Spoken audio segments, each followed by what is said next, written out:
वही रब है जिसने तुझको हमतन करम बनाया।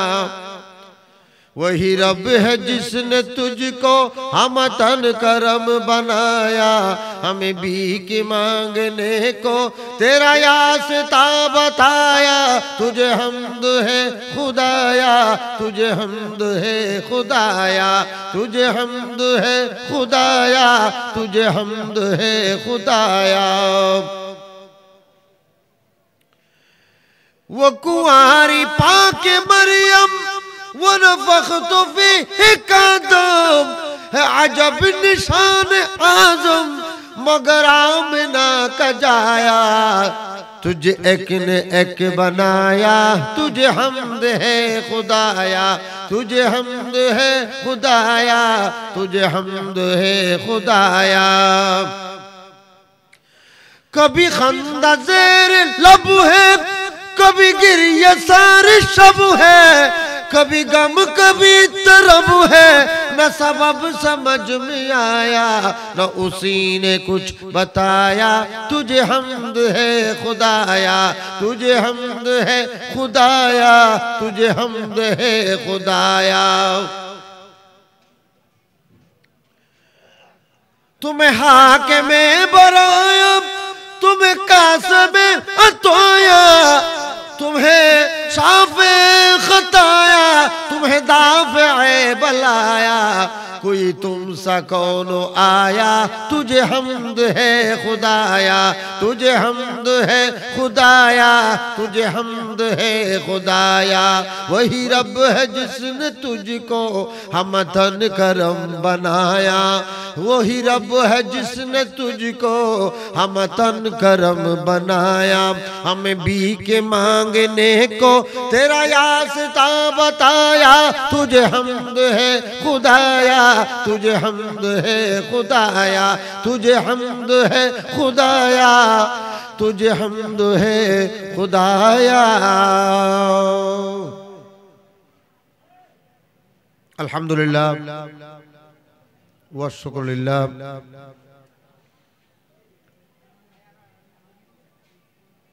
मुरादनगर महफिल उद्यापन कमिटी एवं एलाकावासीर आयोजन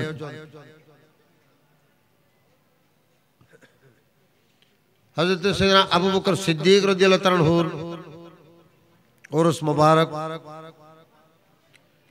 बड़ पीर अब्दुल कादिर जिलानी रज़ियल्लाहु अन्हु उर्स मुबारक, ख्वाजा गरीब नवाज़ेर उर्स मुबारक उद्यापन उपलक्षे आजकेर এই আজিম শান সুন্নি সমাবেশের সম্মানিত সভাপতি অ্যাডভোকেট আব্দুল মাহবুব চৌধুরী সাহেব, উপস্থিত আশিকানে রাসূল, আশিকানে আউলিয়ায়ে ইকরাম, शाहिदाने आशिकाने शफील मुज़लिमीन व औलियाए कामिलीन रहमना व रहमकुमुल्लाहु तआला। अस्सलामु अलैकुम व रहमतुल्लाहि व बरकातुहू।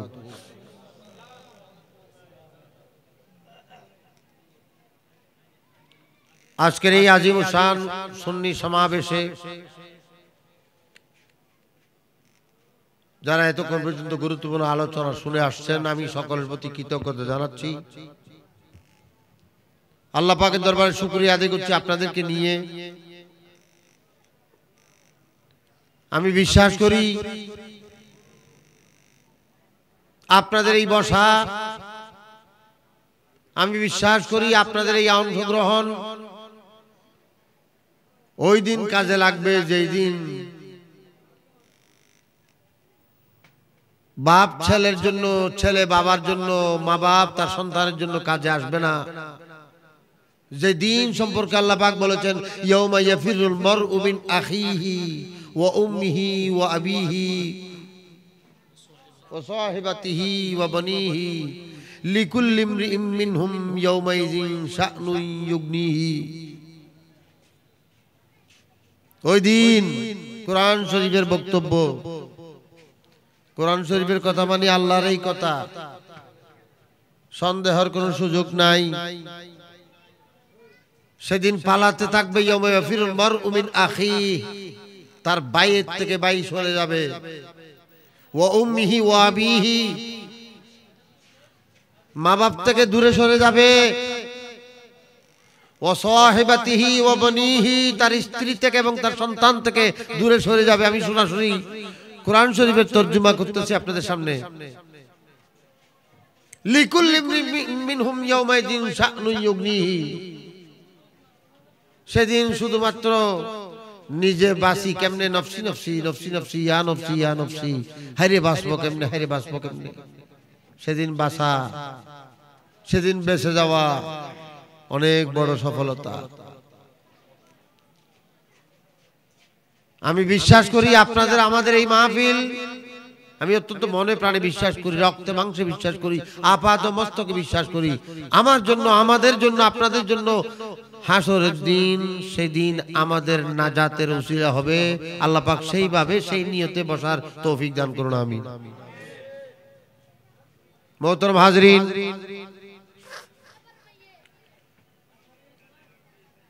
ওয়াজ নসিহত বড় বেশি, সময় বড় কম।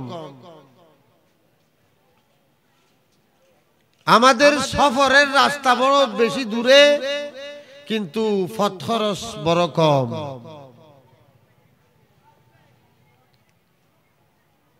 আপনারা আমরা কবরে কয় বছর থাকতে হবে, কয়শো বছর থাকতে হবে, কারো হাসি হিসাব নাই।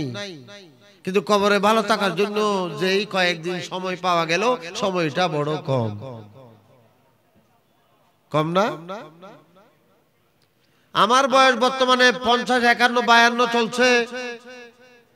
আমার বয়সী এখানে অনেক আছে, আমার থেকে বয়স বেশি, 62, 63 চলছে, সেরকম আছে, 70 বছর আছে, যেরকম আছে। বলুন আপনার আমল করিবার আর সময় কদিন আছে? বড় কম। সুতরাং এখন কে কি বলছে সেটা দেখার সময় নাই, আজকে কি বার, কালকে কি বার, এটা বুঝার সময় নাই। প্রত্যেকটা সময়কে কাজে লাগানোই এখন বড় দরকার। আমি কি ভুল বলতেছি?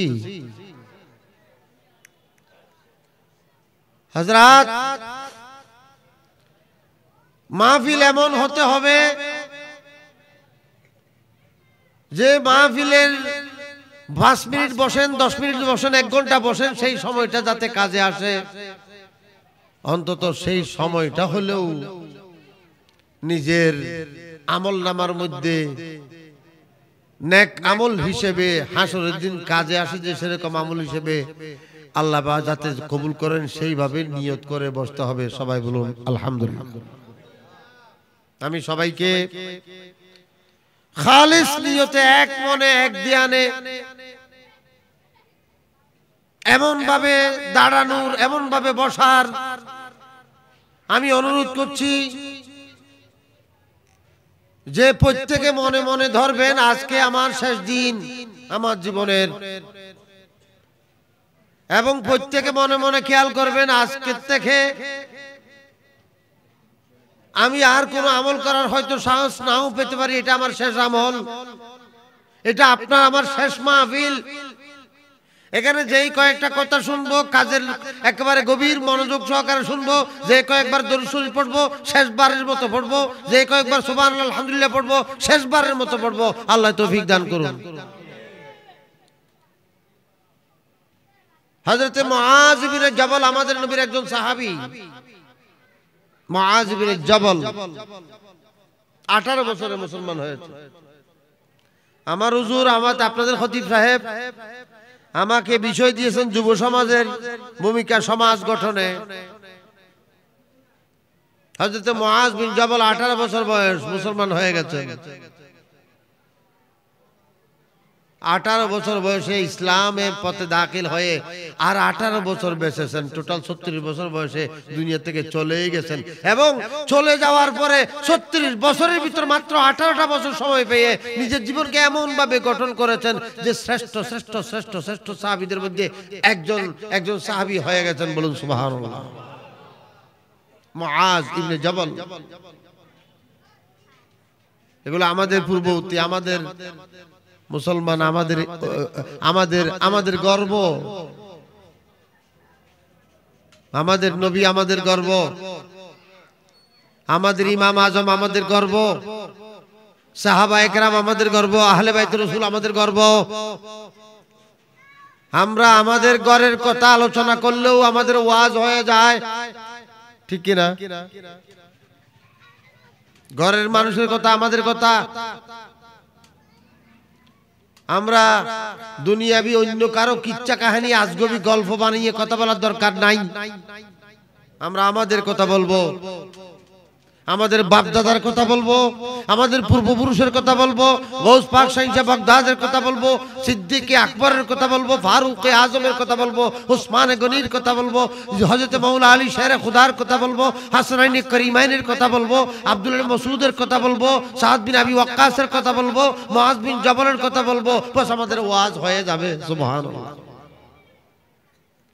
কতগুলো কোরআন শরীফের আয়াতের মাধ্যমে ওয়াজ, আর কতগুলো এই সমস্ত মানুষের নামে ওয়াজ। এখানে যেই তিনজনের নাম দেওয়া হয়েছে, এই তিনজনও আমাদের জন্য অনেক ওয়াজ। আবু বকর সিদ্দিক আগা করে একটা ওয়াজ, গৌস পাক শাহ বাগদাদ আগা করে একটা ওয়াজ। আমার সমাজের প্রত্যেকটা ব্যক্তি যদি আবু বকর সিদ্দিককে যদি একটু স্টাডি করে, আমাদের সমাজ সংশোধন হয়ে যাবে। আমাদের সমাজ যদি উমর ফারুককে একটু চিনে ফেলে, উমর ফারুককে চিনলে আমাদের ওয়াজ হয়ে যাবে। উসমান গনিকে চিনলে আমাদের ওয়াজ হয়ে যাবে। আবু বকর সিদ্দিক আমাদের নবীর জন্য কি করেছেন, কিভাবে আমাদের নবীর জন্য নিজেকে উৎসর্গ করেছেন, সেই কথাগুলো যদি একটু আদুটু আমরা যদি শুনি, তাহলে আমাদের ভিতরে একটা পরিবর্তন আসতে বাধ্য। সুবহানাল্লাহ। ওয়াজ মানে বালাই চাওয়া, আরেকজনের কল্যাণ চাওয়া। আমাদের নবী স্পষ্ট এক বাক্যে বলে দিয়েছেন, আদ-দীনু আন-নসীহাত। ধর্ম মানেই যে আরেকজনের বালাই চাওয়া, আরেকজনের কল্যাণ চাওয়া। হযরতে জরীর বিন আব্দুল্লাহ নামক একজন সাহাবী ছিলেন, আমাদের নবীর একজন সাহাবী। আমাদের নবীর ইন্তেকালের 6 মাস আগে মুসলমান হয়েছেন। নাম কি? জরীর বিন আব্দুল্লাহ। শেষের দিক থেকে একজন মানুষ হাত তুলেন তো, আমার কথা বুঝতে পারতেছেন কিনা? শেষের দিকে খুব ভালো করে খেয়াল করবেন, হাত নামান। শেষের দিকে সবার প্রতি আমি দৃষ্টি আকর্ষণ করছি, যাতে কোনো ডিস্টার্ব না হয়, কথা যাতে না বলে। এটা কোনো খেলনা নয়, এটা কোনো সাধারণ কোনো মিটিং নয়, রাজনৈতিক কোনো মাহফিল, রাজনৈতিক কোনো সমাবেশ নয়, এটা কাজের মাহফিল। আপনার সবাইকে বলতে বললে আপনারা সবাই বলতে পারবেন এটা কার মাহফিল? বলেন তো এটা কার মাহফিল? আর একটু আওয়াজ করে বলেন, এটা কার মাহফিল? নবীর মাহফিল। তো নবীর মাহফিলের মধ্যে কি রকম বসতে হয় নবীর সাহাবারা শিখিয়ে গেছেন। হযরত ভাইয়েরা, বন্ধুরা, হাজারো মানুষ এখানে মাহফিলে আসছেন, আমি শেষ পর্যন্ত দেখতে পাচ্ছি না। আমি সবার প্রতি অত্যন্ত হাত জোর করে অনুরোধ করব, আমি বেশিক্ষণ আলোচনা করব না, আপনাদের সময় নষ্ট করব না, কিন্তু যেই 10 মিনিট করি 20 মিনিট করি এই আলোচনাটা যাতে সমাজের কাজে আসে, সেই কারণে সবাই একটু নীরবতার সাথে, আদবের সাথে, ভদ্রতার সাথে নিজে নিজে ভদ্র হয়ে যাবেন, কেউ কাউকে যাতে ডাক দিতে না করে। আল্লাহ পাক আমাদেরকে তৌফিক দান করুন, আমিন। একটু মোহব্বতের সাথে জিকির করুন, হকে লা ইলাহা ইল্লাল্লাহ, লা ইলাহা ইল্লাল্লাহ, হকে লা। সবাই লা ইলাহা হাসবি রব্বি জাল্লাল্লাহ মা ফি কলবি গায়রুল্লাহ, নূরে মুহাম্মদ সাল্লাল্লাহু লা ইলাহা ইল্লাল্লাহ লা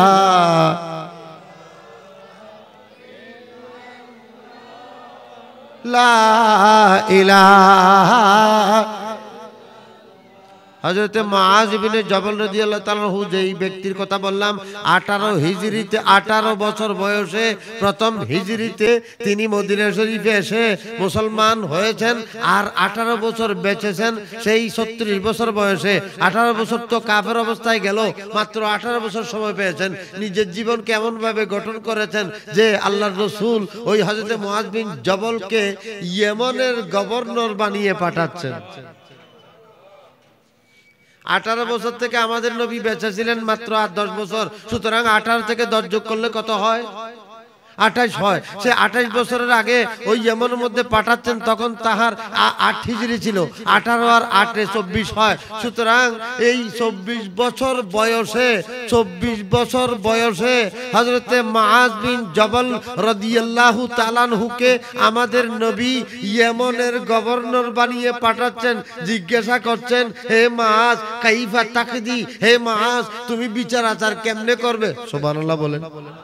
হযরতে মুআজ ইবনে জবলকে বিচার কাজের জন্য পাঠাচ্ছেন এবং জিজ্ঞেস করছেন, মুআজ তুমি বিচার কেমনে করবে? হযরতে মুআজ বিন জবল উত্তর দিচ্ছেন, ইয়া রাসূলুল্লাহ আমি কোরআন দিয়ে বিচার করব।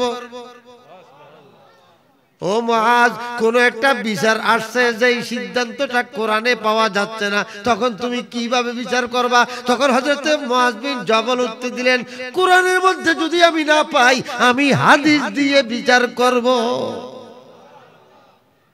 বয়স কত?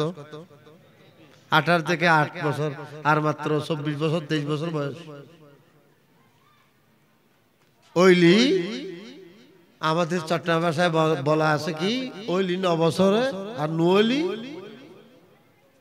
এখানে চট্টগ্রামের মানুষ ছাড়াও অন্য ডিস্ট্রিক্টের মানুষ আছে।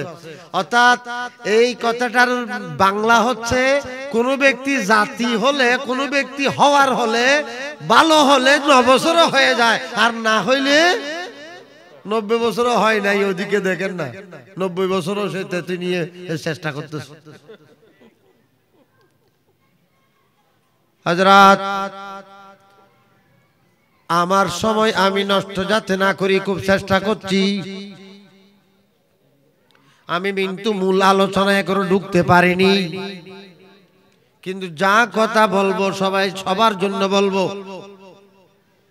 সবাইকে খেয়াল করতে হবে, কেউ খেয়াল না করলে সে ব্যক্তি নিজে নিজে আল্লাহর কাছে দায়ী হবেন। কারণ কোরআনের কথা বলা হচ্ছে, নবীর কথা বলা হচ্ছে, শরীয়তের কথা বলা হচ্ছে, আদর্শের কথা বলা হচ্ছে, আমাদের ধর্মের কথা বলা হচ্ছে। তুমি শুনো নাই কেন? আমার ভাইরা,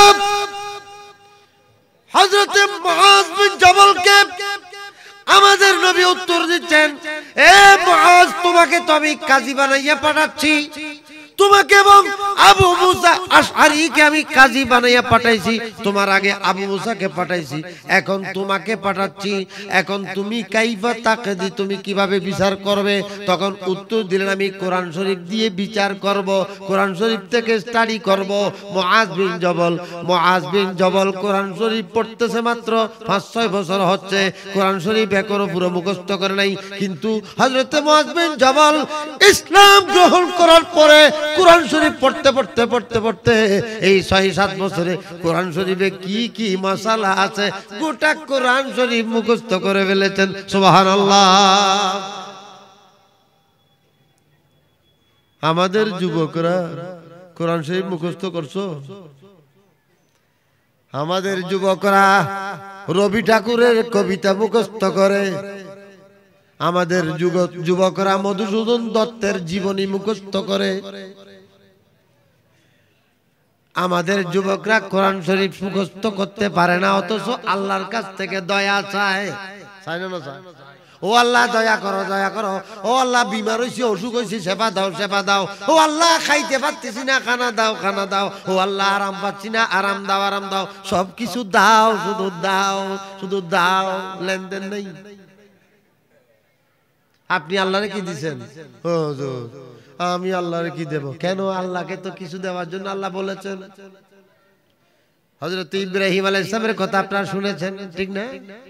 ইব্রাহিম আলাইহিস সালামকে আল্লাহ পাক বলছেন, হে ইব্রাহিম, আমার জন্য তোমাকে ফেরাউন নমরুদের কাছে যাইয়া তার সাথে মুনাজারা করতে হবে, তার সাথে মোকাবেলা করতে হবে।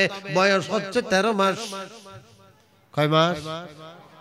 যারা বুঝিবে তারা বুঝিরে, আর ন বুঝি দিতে আর তা তুমি ফুচল লইও। কারণ আমি জানি না শেষ পর্যন্ত বুঝতেছে কিনা। মাহফিলত মানুষ বেশ হইলেও সমস্যা লাগে। উইতারা ফিসুদির ইতারা উনি উন্দি ইতারা হদ আরো বালা করে উনি কি আরো মাইক বেশ আছে। তুই কোয়াত থাকো, একটু মোহাম্মদের সাথে দরুদ শরীফ। আল্লাহুম্মা সাল্লি সাইয়্যিদিনা নবিয়িনা শফিয়িনা মাওলানা মুহাম্মদ। আল্লাহ মুহাম্মদ নবিয়িনা শফিয়িনা মাওলানা। দর্শাবে মে রাজে বুদীপ জিব্রাইল দরকাব। দর্শাবে মে রাজে বুদীপ জিব্রাইল দরকাব। ফানে হানা বরসরি রে গুম্বদে খজরা তুই। আল্লাহ সাইয়্যিদিনা মুহাম্মদ মাওলানা মুহাম্মদ। আল্লাহুম্মা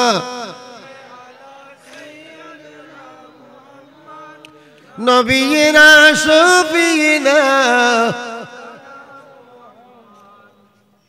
হযরত মুআজ বিন জবলের কথা বলছিলাম, মনে আছে সবার? যারা শুনছেন শুধু আমার দিকে খেয়াল করতে থাকুন। আমি আজ কিছুক্ষণের জন্য এই মাহফিলটাকে হাদিসের ক্লাস বানিয়ে ফেলতে চাচ্ছি। সুবহানাল্লাহ বলেন। কিসের ক্লাস? হযরত মুআজ বিন জবলকে ইয়েমন পাঠাচ্ছেন আল্লাহ রাসূল। ইয়া রাসূলুল্লাহ, কি দিয়ে বিচার করবে? ইয়া রাসূলুল্লাহ, কোরআন দিয়ে বিচার করব। বুঝা গেল হযরত মুআজ বিন জবল কোরআন জানে। মুআজ বিন জবল কি জানে? আপনি জানেননি? বস ওয়াজ শেষ। আল্লাহ নবী সাহাবারা কোরআন জানতো, আপনি জানেন কিনা?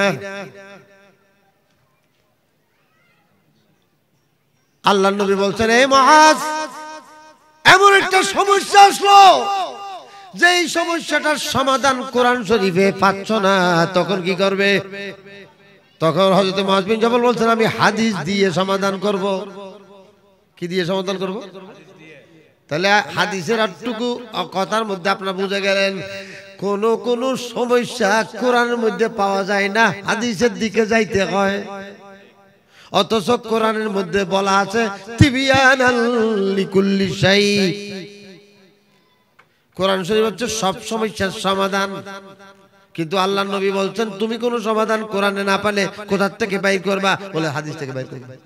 তাহলে একদিকে কোরআনের আয়াতে বলা হচ্ছে কোরআনে সব সমস্যার সমাধান আছে, অন্যদিকে আল্লাহর নবী বলছেন তুমি কোন সমস্যার কথা কোরআনে সমাধান করতে না পারলে কি দেখবা? হযরত মুআজ বিন জবল উত্তর দিচ্ছেন, আমি হাদিস দেখবো। তাহলে কথার ফাঁকে ফাঁকে আপনি আমি কি বুঝে গেলাম?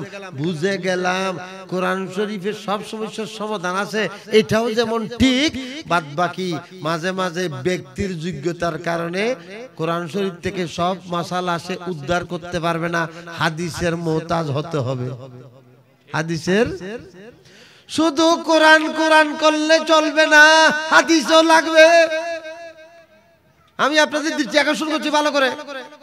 শুধু কোরআন ভাই, কোরআন চাই, কোরআনের দিকে আসো, কোরআন ভাই, আল্লাহর কোরআনের দিকে আসো, কোরআন মানি, কোরআন পড়ি, কোরআন শিখি, কোরআন কোরআন কোরআন কোরআন এসো, আল কোরআন তোমাকে ডাকছে।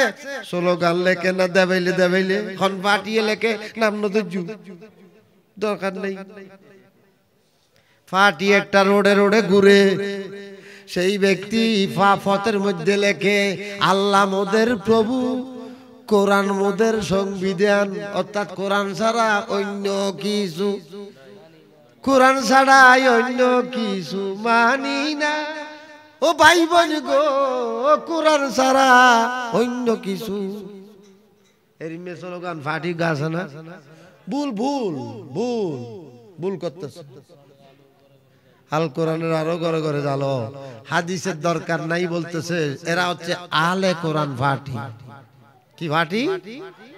আলে কোরআন ফাটি। কোরআনের সব সমস্যার সমাধান আছে, কিন্তু যার তার জন্য না, এটা নবীর জন্য। ওয়ানাজ্জালনা আলাইকাল কুরআনা ওয়ানাজ্জালনা আলাইকা যিকরা লিতুবাইয়িনা লিন-নাসি মা নুজিলা ইলাইহিম।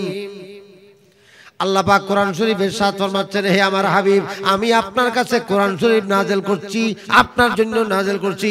আপনি কোরআন শরীফ মানুষদেরকে হাদিস বয়ান করে দেবেন। লিতুবাইয়িনা লিন-নাসি মা নুজিলা ইলাইহিম, আপনি মানুষদের কাছে কোরআন বয়ান করে দেবেন। বুঝা গেল শুধু কোরআন আমাদের জন্য যথেষ্ট নয়, কোরআন শরীফের পাশাপাশি আমাদের কাছে নবীর মুহতাজ হতে হবে। কার মুহতাজ? কথা সেখানে বিস্তারিত বলতে গেলে অনেক সময় লাগবে, একটু বুঝে নেন যে মুসলমান কোরআন নিয়ে যথেষ্ট হবে না, কোরআনের পাশাপাশি হাদিসও লাগবে। আমি কি বুঝাইতে পারছি? এখন হযরত মুআজ বিন জবলকে জিজ্ঞেস করছেন, হে মুআজ, তুমি কোন একটা সমস্যা হাদিসেও পাও নাই, কোন একটা মশালা হাদিসেও পাও নাই, তখন কি করবে? তখন হযরত মুআজ বিন জবল বলছেন, আমি আস্তাহিদু আস্তাহিদু, আমি নিজে ইজতিহাদ করব, আমি নিজে গবেষণা করব, আমি নিজে গবেষণা করব, অর্থাৎ আমি ফিকহ থেকে বের করব, আমি ফিকহ থেকে বের করব। বলেন কি বললাম? আমি ফিকহ থেকে বের করব। আল্লাহর নবী হযরত মুআজ বিন জবলকে একটা চর মারলেন এবং বললেন, আলহামদুলিল্লাহ আলহামদুলিল্লাহিল্লাযী ওয়াফাকা রাসূলিল্লাহি বিমা ইয়ারদা রাসূলুল্লাহ। আল্লাহর শুকরিয়া আদায় করছি, আল্লাহর নবীর একজন প্রতিনিধিকে এমন কথা বলার তৌফিক দিয়েছে যেই কথার কারণে তাহার রাসূল খুশি হয়ে গেছে।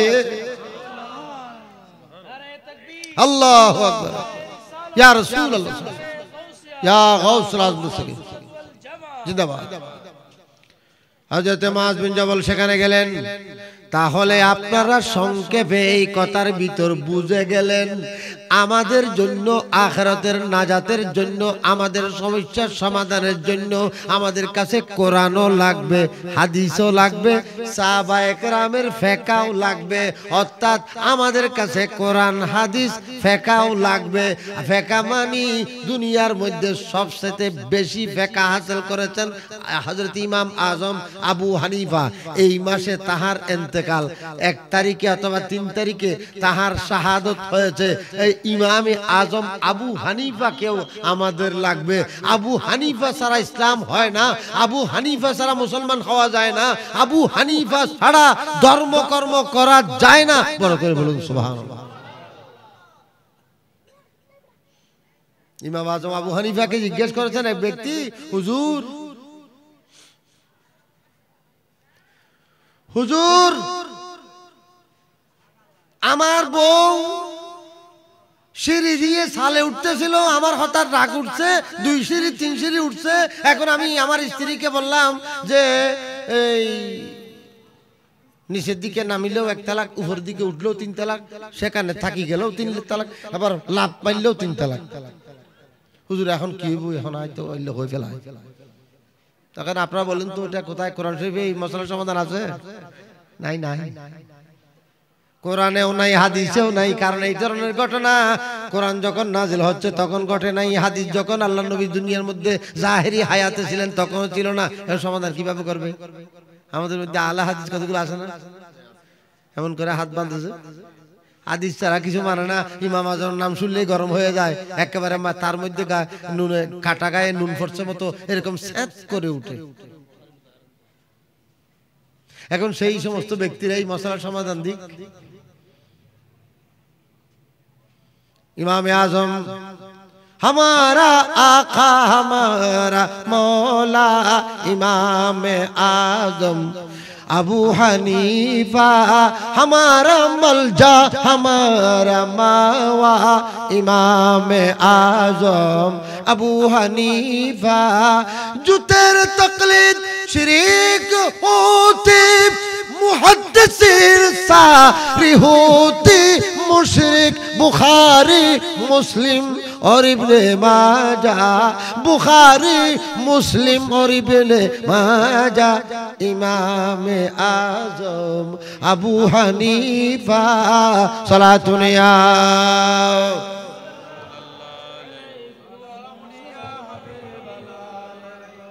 सल्ले अला रसूलना सल्ले अला मुहम्मदीन सल्ले अला हबीबना सल्ले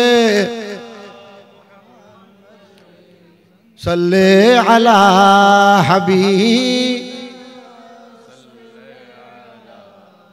अर्श की अकल दाग है चरख में आसमान है कान जिधर लगाइए तेरा ही दास्तान है सल्ले अला रसूल सल्ले अला मुहम्मदीन सल्ले अला हबीब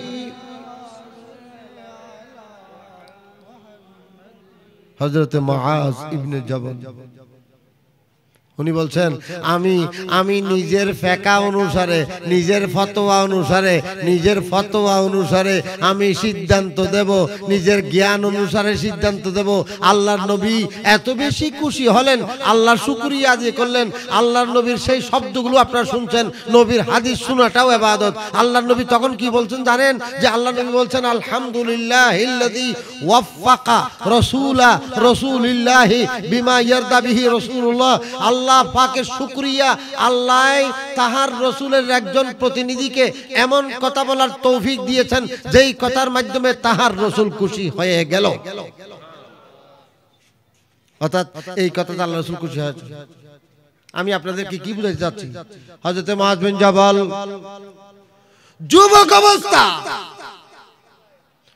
যুবক অবস্থায় হযরতে মুআজ বিন জাবাল ইসলামের সমস্ত নীতি কোরআন হাদিস শিখে টিকে ইসলামের পক্ষে কাজী এবং বিচারকের দায়িত্ব পালন করেছেন বড় করে বলুন সুবহানাল্লাহ আর আমাদের যুবক কি করছে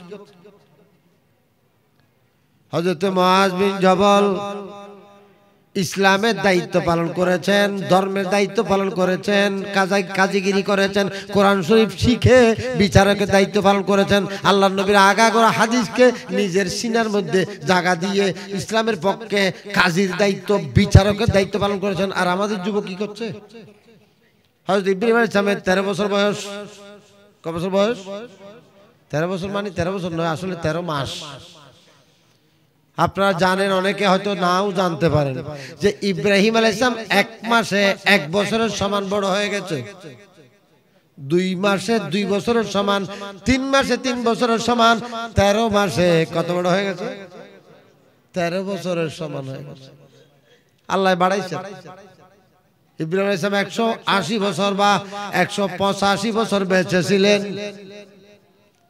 আমরা ইব্রাহিম আলাইহিস সালামের অনুসরণ করি আমাদের ধর্মকে মিল্লতে ইব্রাহিম বলা হয় হযরত ইব্রাহিম আলাইহিস সালাম 13 মাস যেই 13 মাসে ইব্রাহিম আলাইহিস সালাম 13 বছরের বয়স্ক হয়ে গেছে আমাদের যারা নতুন নতুন তরুণ যারা আছে আজকের এই উদযাপন কমিটির মধ্যে আমি আমাকে যারা এখানে স্বাগতম করে করে নিয়ে আসছে আমি তাদের কাছে তাদেরকে বয়স হিসাব করেছি তাদের কারো বয়স হয়তো 14 15 16 17 18 এর ভিতর এই শ্রেণীর যুবকরা এরা নতুন উঠতি যুবক এই রকম যুবক ছিলেন হযরত ইব্রাহিম আলাইহিস সালাম ইব্রাহিম আলাইহিস সালাম যুবক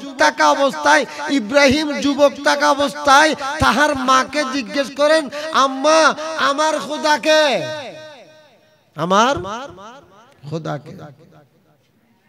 আর আমাদের সমাজের যুবকরা 13-14 বছর বয়সে 15 বছর বয়সে আমাদের ছাত্রদেরকে, আমাদের শিক্ষার্থীদেরকে, আমাদের তরুণদেরকে, আমাদের 13-15 বছর ছেলেদেরকে শিখানো হচ্ছে পুরুষে পুরুষে কেমনে বিয়ে করে। ক্লাস 7 বই মধ্যে লিখে, ক্লাস 7 বইতে লিখেছে ট্রান্সজেন্ডার কিভাবে করতে হয়, পুরুষে পুরুষে কিভাবে বিয়ে করতে হয়, নারী নারী কিভাবে বিয়ে করতে হয়, যাকে এক কথায় সমতা বলা হয়, সমকামিতা বলা হয়। যুব সমাজকে নষ্ট করার আন্তর্জাতিক ষড়যন্ত্র।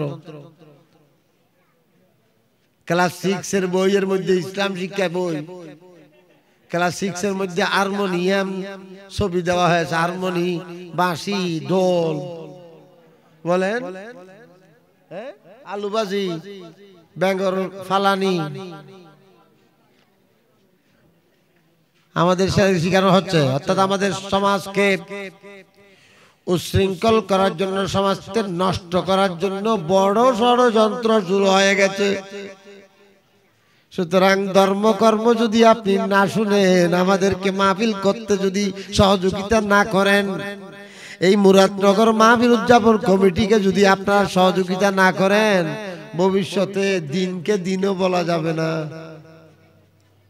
রাতকে রাত বলা যাবে না, জাহেলের চতুর্দিকে ছড়াছড়ি হয়ে যাবে।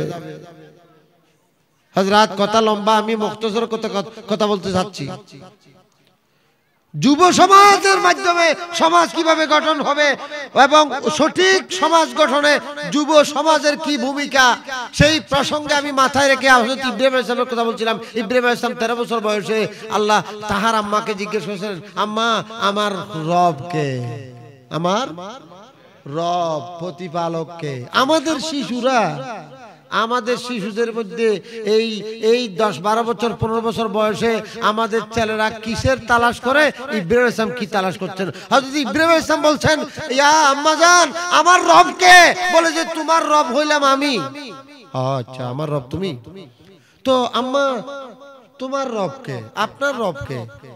বলে যে আমার রব তোমার বাবা। আচ্ছা তো আমার বাবার রব কে? বলছে তোমার বাবার রব নমরুদ। আচ্ছা তো নমরুদের রব কে? এটা বলা যাবে না। কেন কেন বলা যাবে না? আমার রব আপনি, আপনার রব আপনি, আমার বাবা, আমার বাবার রব যদি নমরুদ হয় তো নমরুদের রব কে? আকল আকল নহয় নহয়, তোবা তোবা তোবা তোবা, আকল আকল। মোহতরম হাজরিন, আম্মা আপনি আমাকে না বললে আমি ডাইরেক্ট নমরুদের কাছে জিজ্ঞেস করব। ডাইরেক্ট নমরুদের কাছে সোজাসুজি চলে গেল। হযরত ইব্রাহিম আলাইহিস সালাম চলে গেলেন, জিজ্ঞেস করলেন, হে নমরুদ তোমার রব কে? বলে আমার রব কে হবে? আমি নিজেই তো রব, তুমি কে? বলে আমি ইব্রাহিম। বলে আমার রব। হে ইব্রাহিম তোমার রব কে? বলে আমার রব হচ্ছেন রব্বি আল্লাযী ইউহয়ী ওয়া ইউমীত, আমার রব উনি যিনি হায়াত দেন মত দেন। তখন নমরুদের জেলখানা থেকে 2টা মানুষ আনলো, একটারে মেরে ফেলছে, এই তেরা কাটি গেলা, বস একে 2 টুকরো করে ফেলছে, আর একটারে বলছে এই তোরে ছুটি দিলাম, যা তুই যা কই। জেলখানা থেকে 2টা মানুষ এসে একটাকে কেটে ফেলছে আর একটাকে ছেড়ে দিছে। ইব্রাহিম দেখছো আমিও জিন্দা মুদ্দা করতে পারি, আমিও তো হায়াত দিতে পারি, মওত দিতে পারি। তখন ইব্রাহিম বললেন, আরে বিয়া হল সব বিয়া হল। হায়াত মওত কাকে বলে? যারা নাস্তিক, যারা এই সমস্ত ঢাকা সিটি বড় বড় প্রফেসর এবং যারা সিলেট বিশ্ববিদ্যালয়ের প্রফেসর, যারা ওই যে শাহরিয়ার কবির, যারা এই সমস্ত নাস্তিকরা আমাদের শিক্ষা সমাজকে নষ্ট করছে, সেই নাস্তিকেরা প্রথম নম্বর নাস্তিক হওয়ার আগে ব্যাকল হয়েছে। এই নমরুদ নামক ব্যাকলটা হায়াত কাকে বলা হয়, মওত কাকে বলা হয় সেটাও জানে না। একে আরেকটা বিষয় বললে ভালো হবে, অন্য বিষয়ে কথা বললে ভালো হবে। আচ্ছা ও নমরুদ তুমি হায়াতও দিতে পারো মওতও দিতে পারো, কই মওত দিলা? একে তুমি খুন করে ফেললা, আর ও তো আগে থাকতে জিন্দা ছিল, তুমি তার হায়াত কেমনে দিলা? তো গুইতে লই এই ব্যাপারে বাড়াবার গেলে আমি তো নইতে বিয়া কল সব বিয়া কল, এখন ইতার আরেকখান হইলে ভালো হবে। ফাইনাল্লাহ ইব্রাহিম বললেন, ফাইনাল্লাহা ইয়াতি বিশামসি মিনাল মাশরিকি ফাতি বিহা মিনাল মাগরিব। এ নমরুদ, আমার খোদা পূর্ব দিক থেকে সূর্য উঠায়, তুমি যদি খোদা হয়ে থাকো দেখি পশ্চিম দিকে সূর্য উঠাও তো দেখি। ফাবহিতা হাক্কা বাক্কা হয়ে গেয়া, এ ব্যক্তি ব্যবসা হয়ে গেছে, বিব্রত অবস্থায় পড়েছে। একখান হইদি নু হয়, হ্যাঁ তোল্লাই বলি একখান মানুষ করে মারিয়ে তো ফেলায়, তুই তো নবি এখন গর্ব কি নফার কি গা এতলাই আর সমাজ তো বোঝন যুক্তি নফারি গর্বে যাবে। এই আরে সিনে হাতে চাই নিচার যদি হয় এই সিনে হাত দরকার নাবির নিচে নাক দিবি, ইতো উল্টো গর্বে যাবি। মনে হয় যে নিজে আতুন টিয়া পায় সজিয়ে বাজা দিবি। হেললে নয় তার অবস্থা। হাব বাপটা এমন যেন মনে যেন সেই সব জানতা আর আমি কিছু জানি না। সেই হচ্ছে মেট্রিক ফার্স্ট, সেই হচ্ছে মাস্টার্স ফার্স্ট, আমি হইলাম যে টিফিলে মক্তব, আমি এখনো মক্তবের শিশু তার কাছে। গরম হয়ে যায়, রেগে যায়। হযরত ইব্রাহিম আলাইহিস সালামকে যখন এরকম রেগে গেল, শেষ পর্যন্ত আমি যে আয়াত, আমি একটি আয়াত আপনাদের সামনে পড়েছিলাম এবং আরো একটি আয়াতের দিকে আমার মাথায় আছে, সেখানে বলা হচ্ছে সামেনা ফাতান ইউকালু লাহু ইব্রাহিম। এক যুবকের নাম শুনেছি, তার নাম ইব্রাহিম। হযরত ইব্রাহিম আলাইহিস সালাম যুবক অবস্থায় আল্লাহর কাজ শুরু করে দিয়েছেন। আপনাদের আমাদের অনেক যুবক আছে, কি কাজ করেছেন আপনি? ইব্রাহিম আলাইহিস সালাম যুবক অবস্থায় আল্লাহর কাজ শুরু করে দিয়েছেন, আল্লাহর ধর্মের কাজ, ইবাদতের কাজ, আখিরাতের কাজ। আমি সংক্ষেপে বলার চেষ্টা করছি, আপনাদের অধৈর্য হবে না। অধৈর্য লাগে না ও ফিসুদি উনা যান না, এই গুমনা দেবে। হযরত ইব্রাহিম আলাইহিস সালামকে আল্লাহ পাক বললেন, ইব্রাহিম আমার স্বার্থে তোমাকে পৃথিবীব্যাপী খোদা দাবি করে এত মহাশক্তি পরাশক্তির বিরুদ্ধে তোমাকে আন্দোলন করতে হবে, তোমাকে লড়তে হবে পৃথিবীর পরাশক্তির বিরুদ্ধে। ইব্রাহিম বললেন কবুল হ্যাঁ, আমি পারবো, করব। নমরুদ কাকে বলে? নমরুদ ওকে বলা হয় যেই ব্যক্তি গোটা পৃথিবীর খোদা নিজেকে দাবি করে। ফাহাশারা ফানাদা ফাকালা আনা রাব্বুকুমুল আ'লা। ফেরাউনরা, নমরুদরা নিজেদেরকে খোদা দাবি করেছিল, কিন্তু হযরত ইব্রাহিম আলাইহিস সালাম, হযরত মূসা আলাইহিস সালাম যারা খোদা দাবি করেছে তাদের বিরুদ্ধে বৃদ্ধাঙ্গুলি প্রদর্শন করে আল্লাহর বলে বলিয়ান হয়ে এগিয়ে গেছে। পরাজিত হয়েছে নাকি জিতেছে? ইব্রাহিম জিতেছেন, হযরত মূসা আলাইহিস সালাম জিতেছেন, হযরত নূহ আলাইহিস সালাম জিতেছেন, হযরত ইদ্রিস আলাইহিস সালাম জিতেছেন, হযরত ইউসুফ আলাইহিস সালাম জিতেছেন, হযরত ইয়াকুব আলাইহিস সালাম জিতেছেন। যুগে যুগে সবাই জিতেছেন। আল্লাহর ওলিরা, আল্লাহর নবীরা সব সময় জিতে, কোন সময় পরাজিত হয়? আল্লাহ পাক বলেছেন ওয়ালা তাহিনু ওয়ালা তাহিনু ওয়ালা তাহজানু, তোমরা পেরেশান হবে না, তোমরা নৈরাশ হবে না। ওয়া আনতুমুল আ'লাউনা, তোমরাই জিতবে। ইন কুনতুম মুমিনিন, একটা শর্ত, যদি তুমি ঈমানদার হয়ে থাকো, তুমি যদি আল্লাহর উপর বিশ্বাসী হয়ে থাকো। সুতরাং হে মুরাদনগরবাসী এবং হে মুসলমান ভাইরা, আপনারাও জিতবেন একটি শর্তে, ঈমান হতে হবে। ইন কুনতুম মুমিনিন, ঈমানদার হতে হবে। হুজুর ঈমানদার কাকে বলেন? ইব্রাহিম আলাইহিস সালামকে ঈমানদার বলা হয়, মূসা আলাইহিস সালামকে ঈমানদার বলা হয়, আল্লাহর নবীদেরকে ঈমানদার বলা হয়, সিদ্দিক আকবরকে ঈমানদার বলা হয়, 1,24,000 সাহাবাদেরকে ঈমানদার বলা হয়, হযরত ফারুক আযমকে ঈমানদার বলা হয়, ওসমান গনি যুন্নুরাইনকে, মাওলা আলী শেরে খুদাকে ঈমানদার বলা হয়, হযরত মুআবিয়া রাদিয়াল্লাহু আনহুকে ঈমানদার বলা হয়, হযরত আবু সুফিয়ান রাদিয়াল্লাহু আনহুকে ঈমানদার বলা হয়, হযরত আয়েশা সিদ্দিকাকে ঈমানদার বলা হয়, ইমাম আযম আবু হানিফাকে ঈমানদার বলা হয়, গৌস পাক শাহ বাগদাদকে ঈমানদার বলা হয়, গরিব নওয়াজকে ঈমানদার বলা হয়। এরা শুধু ঈমানদার ছিলেন না, কোটি মানুষকে ঈমানদার বানিয়েছেন। সুবহানাল্লাহ। গরিব নওয়াজ যখন এখান থেকে দুনিয়া থেকে ইন্তেকাল করছেন 632 হিজরিতে, 632 হিজরিতে যখন গরিব নওয়াজ ইন্তেকাল করছেন, তখন এই হিন্দুস্তানের মধ্যে তখন তিনি 90 লাখ, কয় লাখ? 90 লাখ মুসলমান বানিয়ে গেছেন। গোলাগুলি করে নয়, ছুরি মারিয়া নয়, রক কাটিয়া নয়, ইসলামের আলো দিয়ে, বেলায়েতের পাওয়ার দিয়ে, কারামত দেখিয়ে, খোদার উপর ভরসা করে এগিয়ে গেছেন। কখনো গরিব নওয়াজকে বলছেন, এই মুসলমান দরবেশ, তুমি যেখানে বসছো এখান থেকে উঠে যাও। বলে যে কেন উঠে যাব? আব্দুল্লাহ হে ওয়াসিয়া, গোটা দুনিয়া বড় আছে না, আমি এখানে বসছি তো কি হয়েছে? বলে যে না, এখানে আমাদের বাসার ওট বসে। কি বসে? ওট ওট ওট বসে। ও, তোমাদের ওট বসিবার জায়গা নাই, আমি এখানে বসছি, এখানে বসে। আচ্ছা ঠিক আছে, এখানে ওট যখন বসে, ওট বসে থাক, বাস। ওটা রাত্রিবেলা ওট বসছে, বসেই থাকছে, আর উঠে না। মারা, অনেক মারা হচ্ছে, অনেক মারা হচ্ছে, উঠে না। শেষমেশ বুঝে গেল, কাফের হলো, ওলি আল্লাহর কারামত বুঝে গেল। আপনাদের মধ্যে মুসলমানও ওলি আল্লাহর কারামত না বুঝতে এলে কতগুণ দামিশও আছে। ওলি কি আবার? ওলিবে কি? ওলিবে তোর বাপেরই 14 গোষ্ঠী, তোরে ইমান দিয়ে দে ওলিবে, আসা না? গরিব নওয়াজ এই দেশের মধ্যে ইসলাম এনেছেন। গরিব নওয়াজ আমাদেরকে মুসলমান বানিয়েছেন, নইলে আমরা মগ ছিলাম।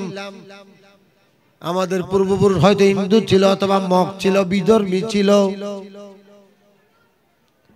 তেরা নাম খাজায়ে খাজগা, তেরা নাম খাজায়ে खाजेगा, तू रसूल पाक की आल है, तेरा नाम खाजा मोइनुद्दीन, तुझे बेकसू का ख्याल है, तेरा नाम तेरा शान खाजा खाजगा। बड़ो करे बोलुन सुबहानाल्लाह। गरीब नवाज सकल बेकसेर खबर ने, कत सकल दुरवस्थादेर खबर ने। गरीब नवाज माने सकल दुरवस्था थेके, मुश्किल थेके जिनि आसान करें, ताहार नामई हच्छे गरीब नवाज। बोलुन सुबहानाल्लाह। सलातुन या रसूलल्लाह।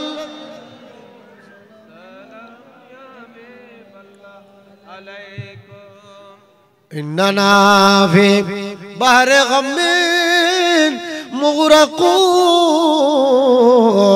हुज़ियदी साहिल लना अश्कालना सलातुन या।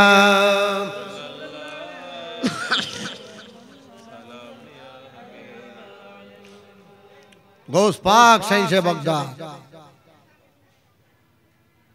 है मेरे पीर लासानी गरीब नवाज ख्वाजा गरीब नवाज, आमादेर मुक्तिदाता, आमादेरके इस्लाम दाता।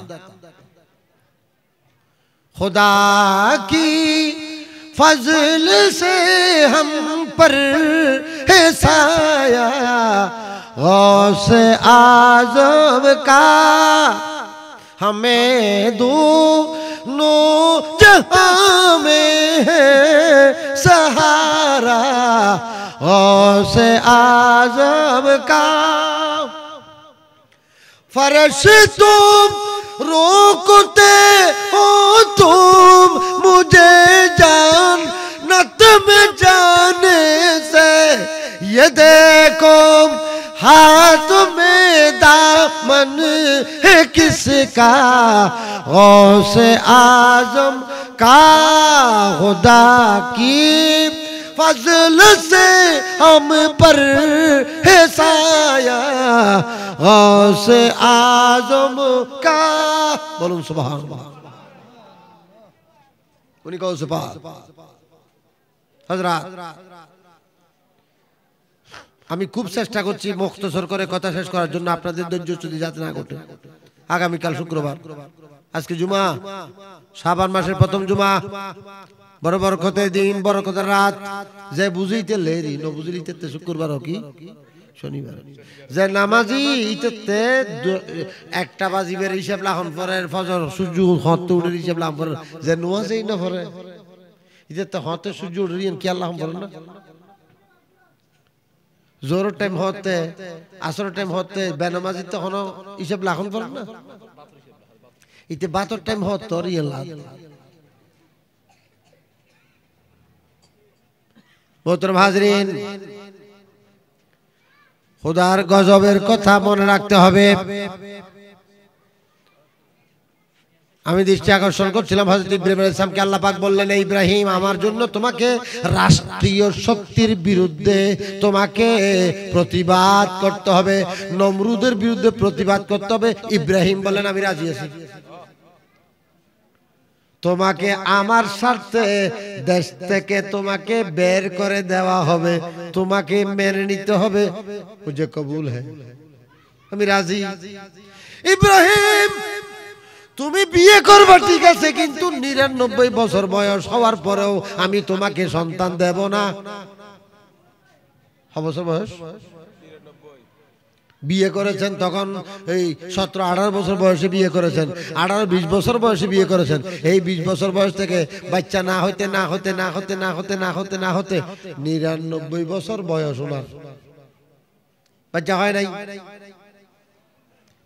নাই হযরত ইব্রাহিম আলাইহিস সালাম শপথ ধরেছেন যখন 99 বছর বয়সে হযরত ইসমাইল জন্মগ্রহণ করলেন দ্বিতীয় বউ থেকে দ্বিতীয় সংসার থেকে ইসমাইল জন্মগ্রহণ করলেন এর পরের বছর অথবা এর আরো 10 বছর বাদে অথবা এর 12 বছর বাদে হযরত ইসমাইল জন্মগ্রহণ করলেন ইসহাক হযরত ইসমাইলের ভাই হযরত ইসহাক জন্মগ্রহণ করলেন তখন ইব্রাহিম আলাইহিস সালাম বুড়া বয়সে এই রকম চাঁদের মতো সুন্দর দুইটা সন্তান পেয়ে আল্লাহর শুকরিয়া আদায় করছেন আলহামদুলিল্লাহিল্লাযী ওয়াহাবা লি আলাল কিবারে ইসমাঈলা ওয়া ইসহাক ইন্না রাব্বী লাসামিউদ দুআ দোয়া কবুল হয়েছে আল্লাহ আমার একটা সন্তান দাও বলতেছেন 20 বছর বয়স থেকে কিন্তু কবুল হচ্ছে আরো 80 বছর বাদে আমাদের শিক্ষা দিয়ে গেলেন যে দোয়া যখন করবে কবুল হবেই হবে বাদ বাকি টাইম মতো হবে টাইম কখন হবে এটা তুমি জানো না হযরত ইয়াকুব আলাইহিস সালাম আল্লাহর কাছে ফরিয়াদ করতেন আল্লাহ আমার ছেলেকে ফিরিয়ে দাও আমার ছেলে ইউসুফ আলাইহিস সালাম হারিয়ে গেছে আমার ছেলেকে ফিরিয়ে দাও নবীরা দোয়া করলে দোয়া কবুল হয় বস দোয়া কবুল হয়ে গেছে কিন্তু হযরত ইউসুফ আলাইহিস সালামকে ফিরিয়ে দিয়েছেন 40 বছর বাদে কত বছর বাদে 40 বছর বাদে আপনারা যারা আজকেই দোয়া করে আজকে কেন কবুল করছে না আজকে কেন কবুল হচ্ছে না গতকাল দোয়া করলেন এখনো কবুল হয় নাই গত মাসে দোয়া করলেন আপনাদের ইমাম সাহেবকে বলেন হুজুর আপনারা নিয়ে না খতম বুখারী পড়াইছি কই কোনো হাম তো নয় হ্যাঁ টিয়া ফেরত দাও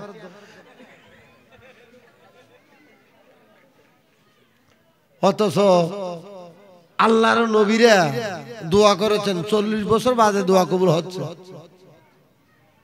হযরত মূসা আলাইহিস সালাম দোয়া করেছেন হযরত মূসা আলাইহিস সালাম 137 বছর বেঁচেছেন হযরত মূসা আলাইহিস সালাম দোয়া করেছেন আল্লাহ তুমি ফেরাউনকে দণ্ডরত দিয়েছো বলে সে এখন যেমন খুশি তেমন করতেছে তুমি কারুনকে ধন সম্পদ দিয়েছো বলে যেমন খুশি তেমন করতেছে তো আল্লাহ তুমি কারুন বাদশাকে ধ্বংস করে দাও আল্লাহ পাক বলছেন কাদ উজিবাত দাওয়াতুকুমা কাদ উজিবাত দাওয়াতুকুমা হযরত ইব্রাহিম দোয়া করেছেন, হযরত ইব্রাহিমের সাথে হযরত মুসা আলাইহিস সালাম দোয়া করেছেন, মুসার সাথে হযরত হারুন আলাইহিস সালাম আমিন বলেছেন। দোয়া করেছেন ইব্রাহিম, দোয়া করেছেন মুসা, কিন্তু আল্লাহ পাক বলছেন তোমাদের দুজনের দোয়া কবুল হলো। বুঝা গেল একজনে দোয়া করেছিল, আরেকজনে কি বলেছিল? আমিন বলেছিল। বুঝা গেল দোয়া করলে আমিন বলাটাও নবীদের সুন্নত। ইয়া তো আর মুসল্লি যদি হতো কোন মুগুদি আওয়াজ বাইন হয় আপ করে বইতে আপ সালাম ফিরেছি ইমাম সাহেব এই ব্যাকুন আতুলি ইটা আতিয়ান নিজর এই আর খোসা ভিতর ঢুকে রেখে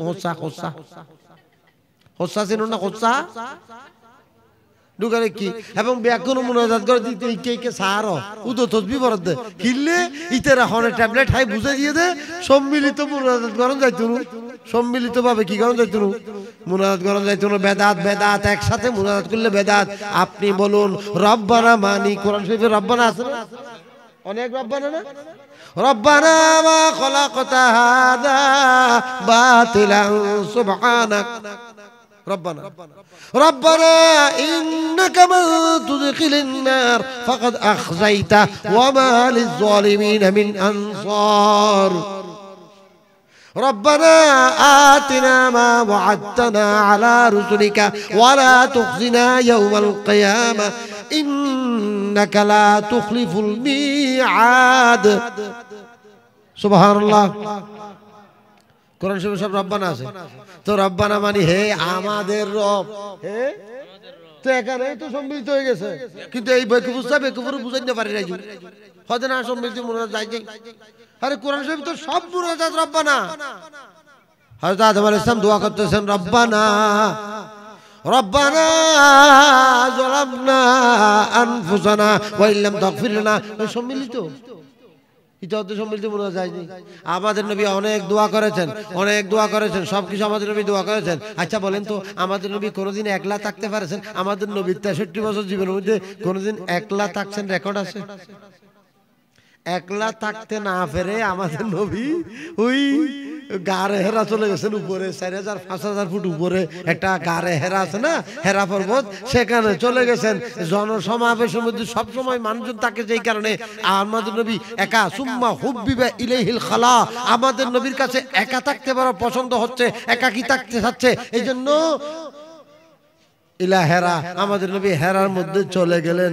সেখানে ফায়াতাজাওয়াদু লি আহলি লিজালিকা, সেখানে জাওয়াতিল আদত থাকতেন, অনেক রাত থাকতেন সেখানে।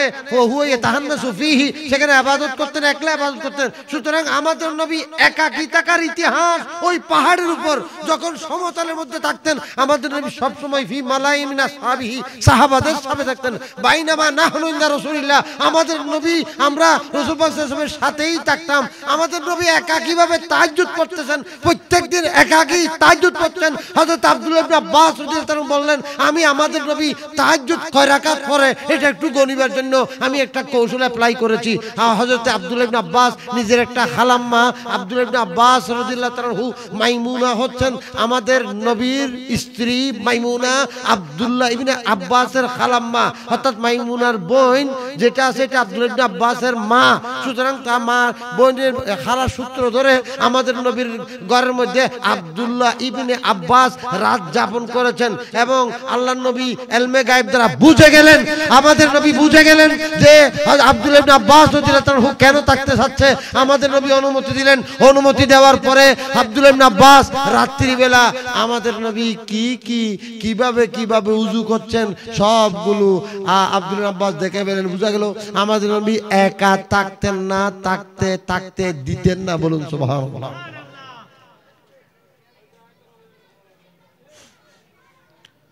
সালাতুন ইয়া রাসূলুল্লাহ আলাইকুম वो सरवरे किशवरे रसालत जो अर्श पर जलवागर हुए थे, नए निराले तरबू की सामा अरब की मेहमा के लिए थे। सलातुनिया सलामुन या हबीबल्लाह হযরত সম্মিলিত বলতে হযরত মূসা আলাইহিস সালাম মুনাজাত করলেন, হযরত হারুন আলাইহিস সালাম আমিন বললেন, আল্লাহ পাক বললেন মুনাজাত করেছেন একজন, কিন্তু আল্লাহ পাক বলছেন কাদ উজিবাত দাওয়াতুকুমা, তোমাদের দুজনের দোয়া কবুল হয়েছে। কোরআন শরীফ বুঝো ও বাতিলরা, কোরআন শরীফ বুঝো যারা মুনাজাত বিরোধী আছো। অত্যন্ত দুঃখের সাথে আপনারা লক্ষ্য করবেন প্রত্যেক মসজিদের মধ্যে আপনারা সবাই মুনাজাতে হাত তুলেছেন, আপনারা সবাই মুনাজাত করতেছেন, কিন্তু কোন কীটপতঙ্গ, কিছু কীটপতঙ্গ সেখানে হরফে ইল্লত, কিছু এখানে হরফে ইল্লত আছে, কীটপতঙ্গ আছে, দুনিয়ার মানে শয়তানের হাড্ডি আছে, সে ব্যক্তি মুনাজাত করে না। অথচ কোরআন শরীফে বলা হচ্ছে আদ-দুআউ হুয়াল মুখুল ইবাদত, উদউনি ক্বালা রাব্বুকুম উদউনি আস্তাজিব লাকুম, তোমরা আমার কাছে দোয়া করো। দোয়া একাকী নবী একটাও করে নাই, একাকী একটাও করে নাই, সব সম্মিলিত করেছে। আমাদের নবী প্রত্যেক নামাজের পরে দোয়া করতেন, রব্বানা আল্লাহ মান্তাস সালাম ওয়া মিনকাস সালাম ওয়া ইলাইকা ইয়ারজিউস সালাম ফাহাইয়্যিনা বিস সালাম। এটা যদি আমাদের নবী বড় করে না বলতেন তাহলে সাহাবারা শুনতো কেমনে? আমার কথা কি বোঝা যাচ্ছে? তো নবী যদি বড় করে না বলতেন তাহলে সাহাবারা শুনতো কেমনে? বুঝা গেল আমাদের নবী বড় করেই বলেছেন, এই জন্য সাহাবারা শুনে রিওয়ায়াত করেছেন।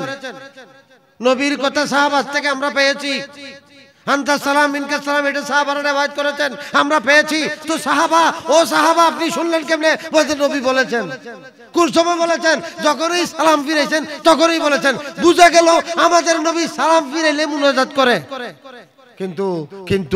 কিন্তু আমাদের সমাজে কিছু অপদার্থ, কিছু কীটপতঙ্গ, কিছু দুষ্ট প্রকৃতির ব্যক্তি, শয়তানের হাড্ডি মুনাজাত বিরোধিতায় এখনো আছে। আপনারা এদেরকে চিহ্নিত করে রাখবেন, এরা সামাজিক মানুষ নয়, অসামাজিক মানুষ। এদের দ্বারা সমাজের ক্ষতি হয়। আমি বলছিলাম হযরত ইব্রাহিম আলাইহিস সালামের কথা, অনেক কথা। হযরত ইব্রাহিম আলাইহিস সালামকে বললেন, হে ইব্রাহিম তোমাকে 90 বছর 99 বছর পর্যন্ত সন্তান দেব না, কবুল তো? হ্যাঁ কবুল। হ্যাঁ হে ইব্রাহিম তুমি আমার স্বার্থে আমার জন্য কাবাঘর নির্মাণ করতে হবে। ইব্রাহিম আলাইহিস সালাম বললেন, হ্যাঁ আমি কবুল। হে ইব্রাহিম তোমাকে আমার স্বার্থে তুমি ইব্রাহিমকে আগুনে নিক্ষেপ করা হবে, শপথ ধরতে হবে। ইব্রাহিম আলাইহিস সালাম বললেন, হ্যাঁ কবুল। হ্যাঁ ইব্রাহিম তোমাকে আমি আল্লাহ পরীক্ষা করব, তোমাকে নিজের হাতে নিজের সন্তানকে আমি আল্লাহর নামে কোরবানি দিতে হবে। ইব্রাহিম রাজি আছুনি? হ্যাঁ আমি রাজি আছি। আল্লাহ যেটা বলে রাজি, যেটাই বলে রাজি, যেটাই বলে রাজি। সব বলা যখন শেষ তখন ইব্রাহিম আলাইহিস সালামকে আল্লাহ পাক বললেন, হে ইব্রাহিম তোমাকে আমি অনেক পরীক্ষা নিয়েছি, সব পরীক্ষার মধ্যে তুমি পাস করেছো। ওয়া ইয বিতালা ইব্রাহিম রাব্বুহু বিকালিমাতিন ফাতাম্মাহুন ক্বালা ইন্নী জাইলুকা লিন-নাসি ইমামা। ইব্রাহিম আমি তোমাকে একটা কোন রিওয়ায়াতে 10টা, কোন রিওয়ায়াতে 20টা, আর কোন রিওয়ায়াতে 30টা পরীক্ষা ইব্রাহিম আলাইহিস সালামকে করা হয়েছে। প্রত্যেকটা পরীক্ষার মধ্যে ইব্রাহিম আলাইহিস সালাম পাস করেছেন। পাস করার পরে আল্লাহ পাক বললেন, ইব্রাহিম আমি তোমাকে গোটা কুল কায়নাতে, গোটা মুসলিম মিল্লাতের তোমাকে ইমাম বানাইলাম। আর তখন হযরত ইব্রাহিম আলাইহিস সালাম আল্লাহর কাছে ফরিয়াদ করলেন, আল্লাহ আপনি আমাকে এতক্ষণ যা বলেছেন আমি তা কবুল করেছি।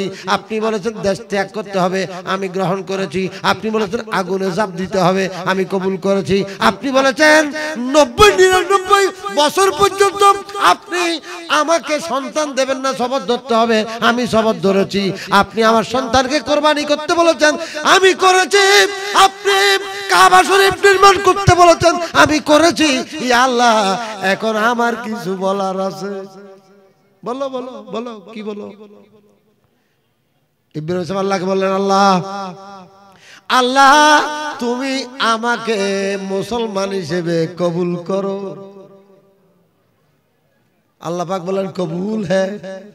রব্বানা ওয়াজআলনা মুসলিমাইনি লাক ওয়া মিন যুররিয়াতিনা উম্মাতাম মুসলিমাতান লাক ওয়া আরিনা মানাসিকানা ওয়া তুব আলাইনা ইন্নাকা আনতাত তাওয়াবুর রহিম। ইব্রাহিম আলাইহিস সালাম আল্লাহর কাছে ফরিয়াদ করলেন, আল্লাহ তুমি আমাকেও মুসলমান বানাও, আমার সন্তানদেরকেও মুসলমান বানাও, আমার বংশধরের মধ্যে কিয়ামত পর্যন্ত একটা মুসলিম জাতি আমার বংশ কিয়ামত পর্যন্ত রেখে দাও। আল্লাহ পাক বললেন কবুল হে। ইব্রাহিম এতক্ষণ বলেছেন, আল্লাহ কবুল করেছেন, আল্লাহ এতক্ষণ বলেছেন, ইব্রাহিম কবুল করেছেন। এখন ইব্রাহিমের বলা শুরু, আল্লাহ পাক শুধু কবুল করতেছে, কবুল করতেছে। আপনি আমি কি বুঝলাম? শুধু আপনি আল্লাহর কাছ থেকেই চাইবেন, আল্লাহ বালা করে খাবাই দাও, বালা ইলিশ মাছ দিয়ে ভাত খাইতে পারিবেন, আল্লাহ পাক বলেছে কবুল হে। আচ্ছা বালা গরমে দিয়ে তাইতে পারিবেন নিরাপদে, কবুল হে। হ্যাঁ সুন্দর সুন্দর পোশাক পরিতে পারিবেন, কবুল হে। একবারে মদ টদ বেকিন ঠিক মতো খাইতে পারিবেন, কবুল হে। মদ খাত দেও না খানে খাবার দেও, আল্লাহ খাবার দেও তলি যে মদ খোঁজা আমার ভিতরে যারা মদ খোরাছন তলি মদ খুরে মতেই নিজে হাত দেন, আল্লাহ খাবার দে, তা বালা খাবার দে না খারাপ খাবার দে। মদিন কি খুঁজবো না বাস, বাস জিনিস কি বালা না খারাপ? পেশাব বাস এতলাই না অখাদ্য, ফেখানা বাস এতলাই অখাদ্য, কুচ্ছে সাপ কচ্ছপ ইমবেকিন বাস অখাদ্য। কত লম্বা। ইব্রাহিম বললেন, আল্লাহ আমার উম্মতের মধ্যে একটা মুসলিম জাতি কিয়ামত পর্যন্ত রেখে দাও, আমাকে নির্বংশ করিও না, কিয়ামত পর্যন্ত আমার বংশ টিকে থাকুক। আল্লাহ পাক বললেন কবুল কবুল। ইব্রাহিম বললেন, হে আল্লাহ আরেকটা কথা। হে আল্লাহ কি? আল্লাহ তুমি একজন শেষ নবী পাঠাইবে বলে আমাদের জানা আছে, আমরা শুনেছি, আপনি আমাদের থেকে ওয়াদা নিয়েছেন। কোরআন শরীফে একটা আয়াত আছে, আয়াতে মিসাক। এই মিসাকের মধ্যে আল্লাহ সমস্ত নবীদের থেকে ওয়াদা নিয়েছেন, একজন নবী পাঠাবেন, শ্রেষ্ঠ নবী পাঠাবেন, শ্রেষ্ঠ নবী পাঠাবেন। আল্লাহ সেই শ্রেষ্ঠ নবীটা আমার বংশের মধ্যে পাঠাই দিও, সুবহানাল্লাহ। আল্লাহ পাক বললেন কবুল কবুল। আমরা শিখে ফেললাম, আপনি আল্লাহ থেকে কিছু কবুল করাইতে চাইলে আল্লাহ যা বলছে আপনি তা কবুল করেন। এখন আল্লাহ আপনাকে কি বলেছেন? আমার কথাকে শেষ দিকে নিয়ে যেতে যাচ্ছি। আল্লাহ আপনাকে কি বলেছেন? কোরআন শরীফ সূরা আহজাব 21 নম্বর আয়াত, আল্লাহ পাকের সাথ ফরমাচ্ছেন, লাকাদ কানা লাকুম ফি রাসূলিল্লাহি উসওয়াতুন হাসানা লিমান কানা ইয়ারজুল্লাহা ওয়াল ইয়াওমাল আখির ওয়া যাকারাল্লাহা কাসীরা। সূরা আহজাব 22 পারা 21 নম্বর আয়াত, পারা নম্বর 22। সূরা আহজাব 21 নম্বর আয়াত, আল্লাহ পাকের সাথ ফরমাচ্ছেন, হে আমার বান্দারা, আপনাদেরকে আমাদেরকে সবাইকে বলছি, লাকাদ কানা লাকুম ফি রাসূলিল্লাহি, তোমাদের জন্য আল্লাহর রাসূলের মাঝে রয়েছে উসওয়াতুন হাসানা, উত্তম উত্তম আদর্শ, তোমাদের জন্য মডেল, তোমাদের জন্য ডায়লগ, তোমাদের জন্য আদর্শ, তোমাদের জন্য নমুজস, তোমাদের জন্য স্যাম্পল রয়েছে, স্যাম্পল স্যাম্পল স্যাম্পলের মাল নেই, স্যাম্পল। তোমাদের জন্য আদর্শ রয়েছে আল্লাহর নবীর জীবনে। সুতরাং তোমরা সবার জন্য না, লিমান কানা ইয়ারজুল্লাহ ওয়াল ইয়াউমাল আখির, যেই ব্যক্তি আখিরাতের বালাই চায়, যেই ব্যক্তি আল্লাহকে চায়। কাকে চায়? এখন প্রশ্ন, আমার শ্রোতারা, আমার মাহফিলের শ্রোতারা আল্লাহরে চায় কিনা, এটাই একটা বড় প্রশ্ন। এখন জিজ্ঞেস করলে হয়তো সবাই বলবে চাই চাই। আমাদের মধ্যে সবাই তো ওই জোয়ারের ঠেলায় চলে। কিসের ঠেলা? হ্যাঁ, জোয়ারের ঠেলায় চলে। চাই কি চাই না? সবাই বলে হ চাই। কি চাই আর হইলে পারে চাই হদ। এমন একটা ফকি আছে যে এই ফকি মাথা দিয়ে হাঁটে, ঠিক কিনা বলেন? সবাই বলছে ঠিক। কি হই আর খেয়াল না করে, ঠিক। কি একটা প্রবণতা। আল্লাহ পাক কোরআন শরীফে ইরশাদ করেছেন, লিমান কানা ইয়াদুল্লাহ, যে ব্যক্তি আল্লাহকে চায়, যে ব্যক্তি আল্লাহকে চায় আর কি চায়, ওয়াল ইয়াউমাল আখির, আখিরাতকে চায়, আখিরাতের বালাই চায়। আখিরাত এটা একদিন সমান কয় বছর কেউ জানেন? একদিন আখিরাতের শুধু একদিন, শুধু মেইন দিন যেটা বিচারের দিন, হ্যাঁ, মালিক ইয়াউমিদ্দিন যেটা বলা হচ্ছে সূরা ফাতিহার মধ্যে, আলহামদুলিল্লাহি রাব্বিল আলামিন আর রহমানির রহিম। তারপর কি? মালিক ইয়াউমিদ্দিন। ইয়াউমিদ্দিন এটা কি? বিচার দিনের মালিক। তাহলে বিচার দিনটা কত বছর জানেন? দুনিয়ার বছরে 50 আলফা সানাতিন মিম্মা তাউদ্দুনা। তোমরা যে এই দিনটা হিসাব করো, এই দিনটা হিসেবে 50,000 বছর সমান সমান একদিন। কিয়ামতের দিন, এই কিয়ামতের দিন বড় কঠিন দিন, বড় কঠিন দিন।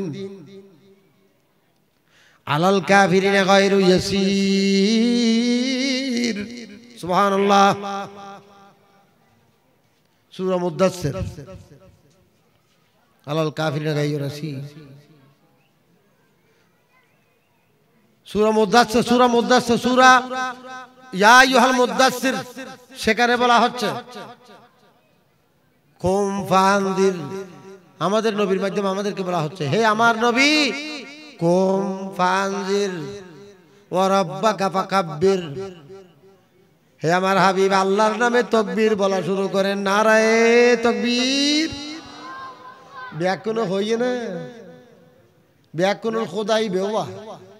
ওনার তো খোদা আরোগ্য আছে নাকি? তো আল্লাহর নামে তাকবীর বলতে তো সাক্ষী করো না, নিজের ফেরেশতারে সাক্ষী করো। নারায়ে তাকবীর, আল্লাহু আকবার। জিকিরের মধ্যে শ্রেষ্ঠ জিকির তিনটা, সুবহানাল্লাহ, আলহামদুলিল্লাহ, আল্লাহু আকবার। যেই ব্যক্তি তিনটা জিকির প্রত্যেক 5 ওয়াক্ত নামাজের পরে 33 বার 34 বার পড়বে, সেই ব্যক্তি জান্নাতের গ্যারান্টি। যেই মুআয বিন জাবালের কথা বলছিলাম, সেই মুআয বিন জাবাল riwayat করছেন, মান ক্বালা লা ইলাহা ইল্লাল্লাহ দাখালাল জান্নাহ। যেই ব্যক্তি অন্তর থেকে লা ইলাহা ইল্লাল্লাহ একবার বলবে, সেই ব্যক্তি সোজা জান্নাতে যাবে। আমার কথা নয়, হাদিস শরীফের কথা। বিশ্বাস না করিবার সুযোগ নাই, হালকা করে দেখার সুযোগ নাই। সুতরাং সিরিয়াসলি দেখতে হবে, সিরিয়াসলি মানতে হবে, জিকির করতে হবে লা ইলাহা ইল্লাল্লাহ অন্তর থেকে, মুখ থেকে না। একজন হিন্দু মুখে যদি 1000 বার লা ইলাহা ইল্লাল্লাহ বলে কোনো লাভ হবে? কিন্তু আপনি আমি যখন অন্তর থেকে বিশ্বাস করি লা ইলাহা ইল্লাল্লাহ, কোনো মাবুদ নাই, কোনো মাবুদ নাই ইল্লাল্লাহ। একবার লা ইলাহা ইল্লাল্লাহর দাম কত জানেন? কত দাম? किसी ने पूछा के जन्नत का कोई कीमत है। किसी ने पूछा कि जन्नत का कोई कीमत है। तू मुस्तफा ने कहा ला इलाहा इल्लल्लाह इल्लल्लाह ला।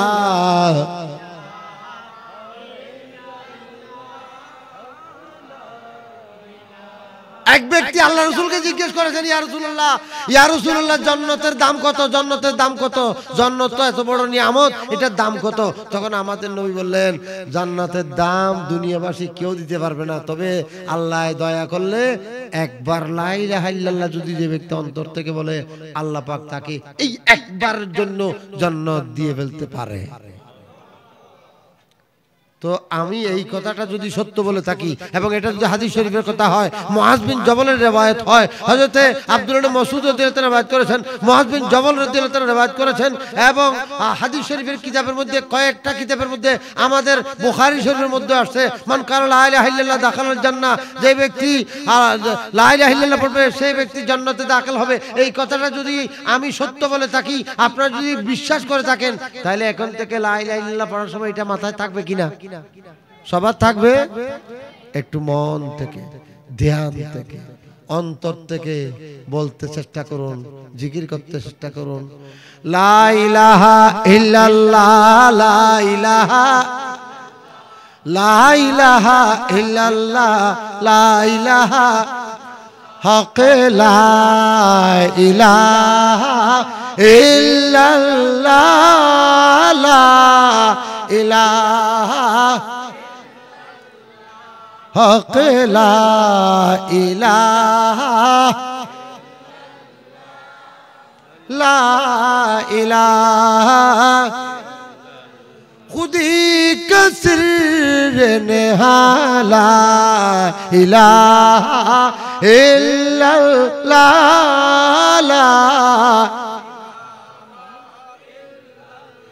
ये दौर अपने इब्राहिम की तलाश में है सनम कदाए जहाला इलाहा इल्लल्लाह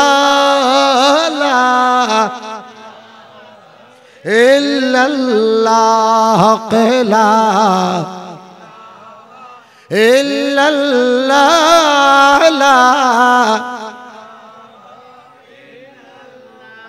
ला इलाहा इल्लल्लाह मुहम्मदुर रसूलुल्लाह सल्लल्लाहु अलैहि वसल्लम। हजरात इब्राहिम अलैहिस्सलामेর কথা আমার মূল কথা নয়। কোরআন শরীফের এই আয়াত সূরা আহজাব 22 পারার 21 নম্বর আয়াত আল্লাহ পাক ইরশাদ করেছেন যে ব্যক্তি আল্লাহকে চায়, কিয়ামতকে চায়, আখিরাত দিনের ভালাই চায়। হযরত বড় কঠিন একটা দিন আপনাদের আমাদের সবার জন্য অপেক্ষা করছে। দুনিয়া হয়তো আরো 500 বছর বাঁচবে, কিন্তু আপনি বাঁচবেন না। আপনার সময় বড় গনিয়ে আসছে। তওবা করে ফেলুন, তওবা করে ফেলুন, ভালো হয়ে যান, ভালো হয়ে যান। যুব সমাজ যেটা তাদের দৃষ্টি আকর্ষণ করছে অত্যন্ত মুখতসর ভাবে। বদরের যুদ্ধের মধ্যে দুইজন ব্যক্তি, দুইজন সাহাবী, একজন নাম মুআজ আর একজন নাম মুআব্বাস। তারা যুবক ছিলেন, তারা যুবক ছিলেন। খুব ভালো করে খেয়াল করেন, যুবক ছিলেন, যুবক যুবক। আব্দুর রহমান ইবনে আউফ আমাদের নবীর একজন সাহাবী। 10 জন আশারা মুবাশশারা 10 জনের মধ্যে একজন সাহাবী, তার নাম হচ্ছে আব্দুর রহমান বিন আউফ। এই যুবকদের ওই দুইটা ছেলে, একজনের নাম মুআজ আর একজনের নাম মুআব্বাস, দুজন হযরত আব্দুর রহমানকে কানাকানি জিজ্ঞেস করছেন, চাচা আবু জেহেল কাকে বলা হয়? আবু জেহেল কোনটা? তখন হযরতে আব্দুর রহমান বিন আউফ বলছেন, তোমরা আবু জেহেলকে খুঁজতেছ কেন? বলে চাচা আমাদের আম্মাজান থেকে শুনেছি আবু জেহেল নাকি নবীর দুশমন। আবু জেহেল কার দুশমন? নবীর দুশমন। নবীকে গালি দে, নবীকে কি দে? গালি দে। सुना है गालियां देते हैं, सुना है गालियां देते हैं वो महबूबे बारी को। अल्लाह हबीब के गाली दे। कसम कसम खाया है दोनों ने, मरेंगे या मरेंगे, मरेंगे या मारेंगे नारी को। कसम खाया है दोनों ने, मरेंगे या मारेंगे नारी को। सुना है गालियां देते हैं वो महबूबे बारी को। আব্দুর রহমান বিন আউফের ডান পাশে হযরতে মুআজ বলছেন, তার বয়স হচ্ছে 13, 14, 15 এই বয়সে। সেই বয়সে হযরতে মুআজ বিনে আফরা তিনি বলতেছেন, চাচা আবু জেহেল কোনটা? বলে যে তুমি আবু জেহেলকে কেন খুঁজতেছো? ওই যে আমাদের বিপক্ষে, শত্রু পক্ষে যেই ব্যক্তি বড় গদ্দানওয়ালা, বেশি বেশি ডাইল খায়, মাথা মুন্ডায়, এই গদ্দান্যবাটি যেটা আছে, সেই গাট্টিওয়ালাদের যে বড় গদ্দানওয়া কপাল মধ্যে যেটা দাগ আছে, এই ব্যক্তির নাম হচ্ছে আবু জেহেল। আচ্ছা, এইদিকে আবার বাম দিকে যে আছে আব্দুর রহমান বিন আউফের বাম দিকে, সে বলছেন, চাচা এই হাদিসটা সহি হাদিস, বুখারী মুসলিমের হাদিস, যে এই ব্যক্তি দ্বিতীয় ব্যক্তি বলছেন, চাচা ওই আবু জেহেল কোনটা একটু বলেন তো। বলে যে তোমরা দুজন আবু জেহেলকে কেন খুঁজতেছো? বলে যে আমার আম্মাজান থেকে শুনেছি। কি শুনেছো? আমার আম্মাজান বলেছে আবু জেহেল নাকি নবীর দুশমন। কার দুশমন? নবীর দুশমন। তো কি করবা? আমরা মায়ের কাছে খোদার কসম করে এসেছি, হয়তো আবু জেহেলকে মারবো, নইলে তাকে মারতে গিয়ে নিজেরা মরবো। আমাদের যুবকরা কোথায় রে? এই যুবক নবীর দুশমনকে মারিবার জন্য কসম করে ঘর থেকে বের হয়েছে। আপনিও তো যুবক, কি করেছেন নবীর শানের জন্য বলেন? আজকে এই মুরাদনগর মাহফিল উদযাপন কমিটি মাহফিল করতেছে নবীর শানে, এটাও একটা ওই সাহাবা একরামের অনুসরণ বটে। কি করেছেন আপনি?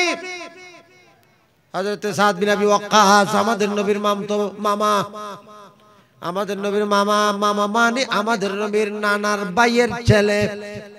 আমাদের নবীর নানার ভাইয়ের ছেলে হচ্ছেন সাদ বিন আবি ওয়াক্কাস। আবি ওয়াক্কাসের নাম হচ্ছে ওহাইব।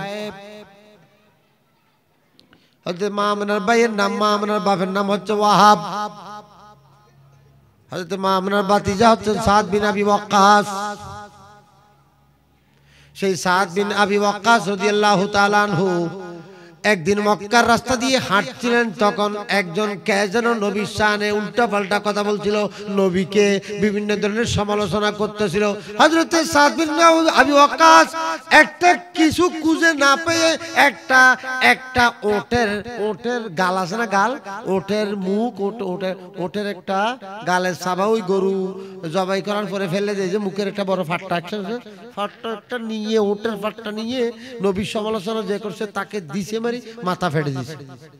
মাথা ফেটে রাসূল পাক সাল্লাল্লাহু আলাইহি ওয়াসাল্লামের কাছে দৌড়ে চলে আসছে, ইয়া রাসূলুল্লাহ আমি মারি দিছি। তো ওই ব্যক্তি দৌড়তে দৌড়তে এখানে তাকে খুঁজতে আসছে যে এই কাজ কি করলা তুমি, এরকম আল্লাহ কেন? বলে যে আমি তো কিছু পাই নাই, আমি তো শুধুমাত্র একটা আড্ডি ফেছি। তখন সাদ বিন আবি ওয়াক্কাসের বয়স 12-13। আমি তো তখন একটা হাড্ডি পাইছি, এই সময় যদি আমি একটা তলোয়ার পাইতাম তখন আমি তার মাথার সাথে গর্দানাটা লাগানো রাখতাম না। সুবহানাল্লাহ। এখনো আল্লাহর নবীও মদিনা শরীফ যান নাই, সাদ বিন আবি ওয়াক্কাসও মদিনা শরীফ যান নাই। সাদ বিন আবি ওয়াক্কাস আশারা মুবাশশারা বেহেশতের সুসংবাদ প্রাপ্ত, নবীর জবানে পাকে বেহেশতের সুসংবাদ পেয়েছেন 10 জনের মধ্যে একজন সাদ বিন আবি ওয়াক্কাস।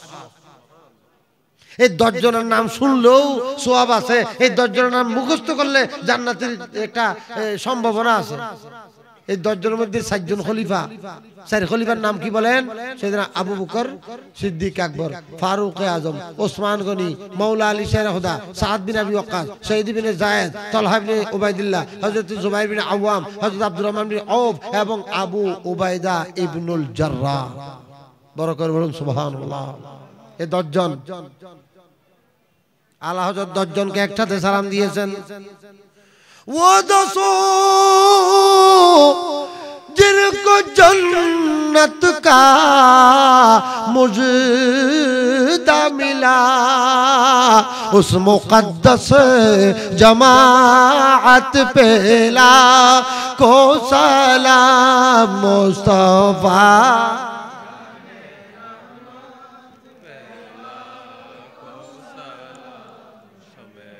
बज़ में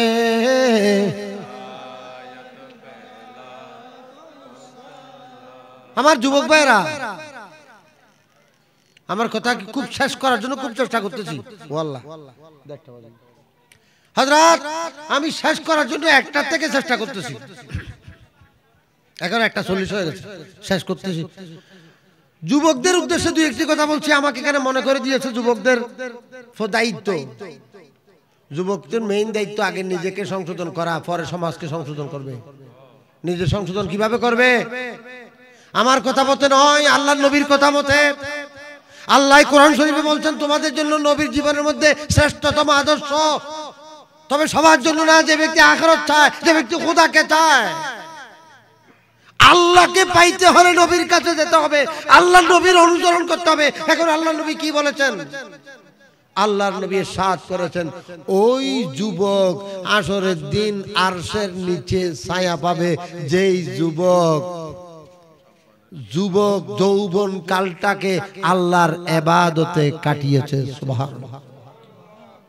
হযরত আবু সাঈদ খুদরি এবং আবু হুরায়রা দুজনে হাদিসটা রওয়ায়াত করেছেন, আল্লাহর রাসূল ইরশাদ করেছেন, সাবাতুন 7 প্রকারের ব্যক্তি ইউজিল্লুহুমুল্লাহু ফি জিল্লিহি ইয়াওমা লা জিল্লা ইল্লা জিল্লুহু, ভালো করে খেয়াল করবেন হাদিসের তরজমা। 7 প্রকারের ব্যক্তি খোদার আরশের নিচে ছায়া পাবে যেই দিন আল্লাহর আরশের ছায়া ছাড়া আর কোনো ছায়া মিলবে না। কিয়ামতের দিন আরশের নিচে ছায়া পাবে ওই যুবক যেই যুবক আফি ইবাদাতির 7 প্রকারের ব্যক্তি। 1 নম্বর হচ্ছেন ইমামুন আদিলুন। 1 প্রকারের প্রথম ব্যক্তি হচ্ছেন ইমামুন আদিল, ন্যায়পরায়ণ ইমাম, ন্যায়পরায়ণ নেতা, ন্যায় বিচার করে এমন সর্দার, যেই সর্দার ন্যায় বিচার করে, যেই নেতা ন্যায় বিচার করে, যেই মেম্বার চেয়ারম্যান ন্যায় বিচার করে, যেই সমাজ সেই কমিশনার, যেই এমপি, যেই মন্ত্রী, যেই বিচারক, যেই আদালত, যেই জজ, যেই ব্যারিস্টার ন্যায় বিচার করে, ন্যায় বিচার করে 100 নীতি করে না, 1 ফাইটে নীতি করে না, পাল্লাকে একদিকে ঝুঁকায় না। এই ব্যক্তি হাসরের দিন আল্লাহর আরশের নিচে ছায়া পাবে। 2 নম্বর ব্যক্তি ওয়াসাবুন, ওয়াসাবুন ওই যুবক, এখানে অনেক যুবক আছে। আজকে মুরাদনগর মাহফিল কমিটির প্রায় সকলেই যুবক।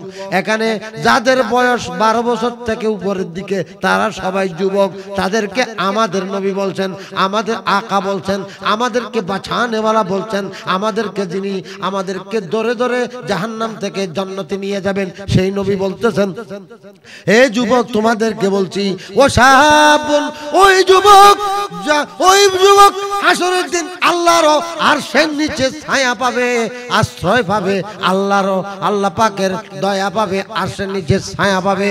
যেদিন আরশের ছায়া ব্যতীত আর কোনো ছায়া থাকবে না।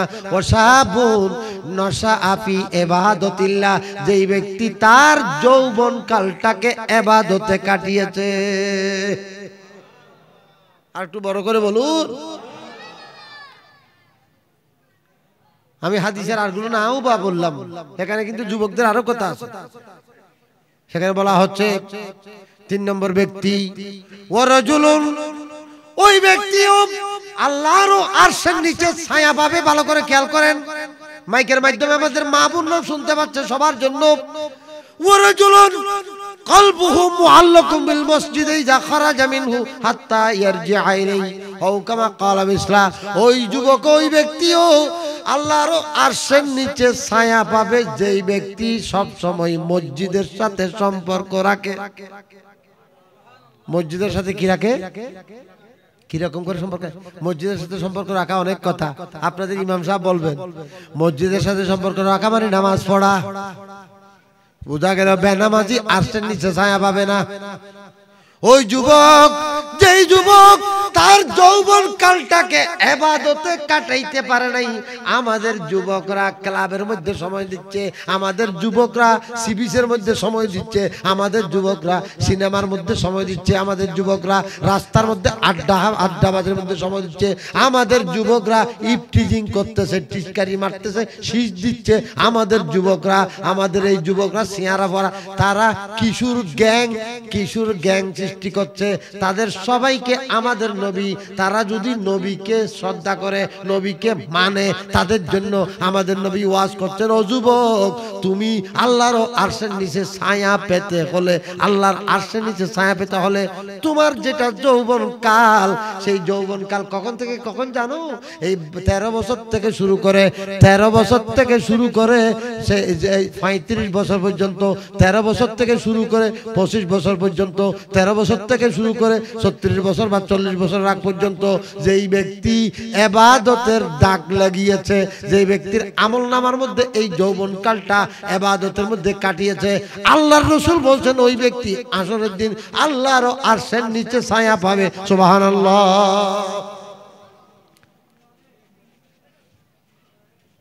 আজ আমাদের যুব সমাজ আমরা দেখতে পাচ্ছি, আমাদের ছেলেদের, স্কুলের ছেলেদের, 7, 8, 9, 10 এর ছেলেদের ব্যাগের ভিতর ইয়াবা ট্যাবলেট পাওয়া যাচ্ছে। সবাই বলুন নাউজুবিল্লাহ।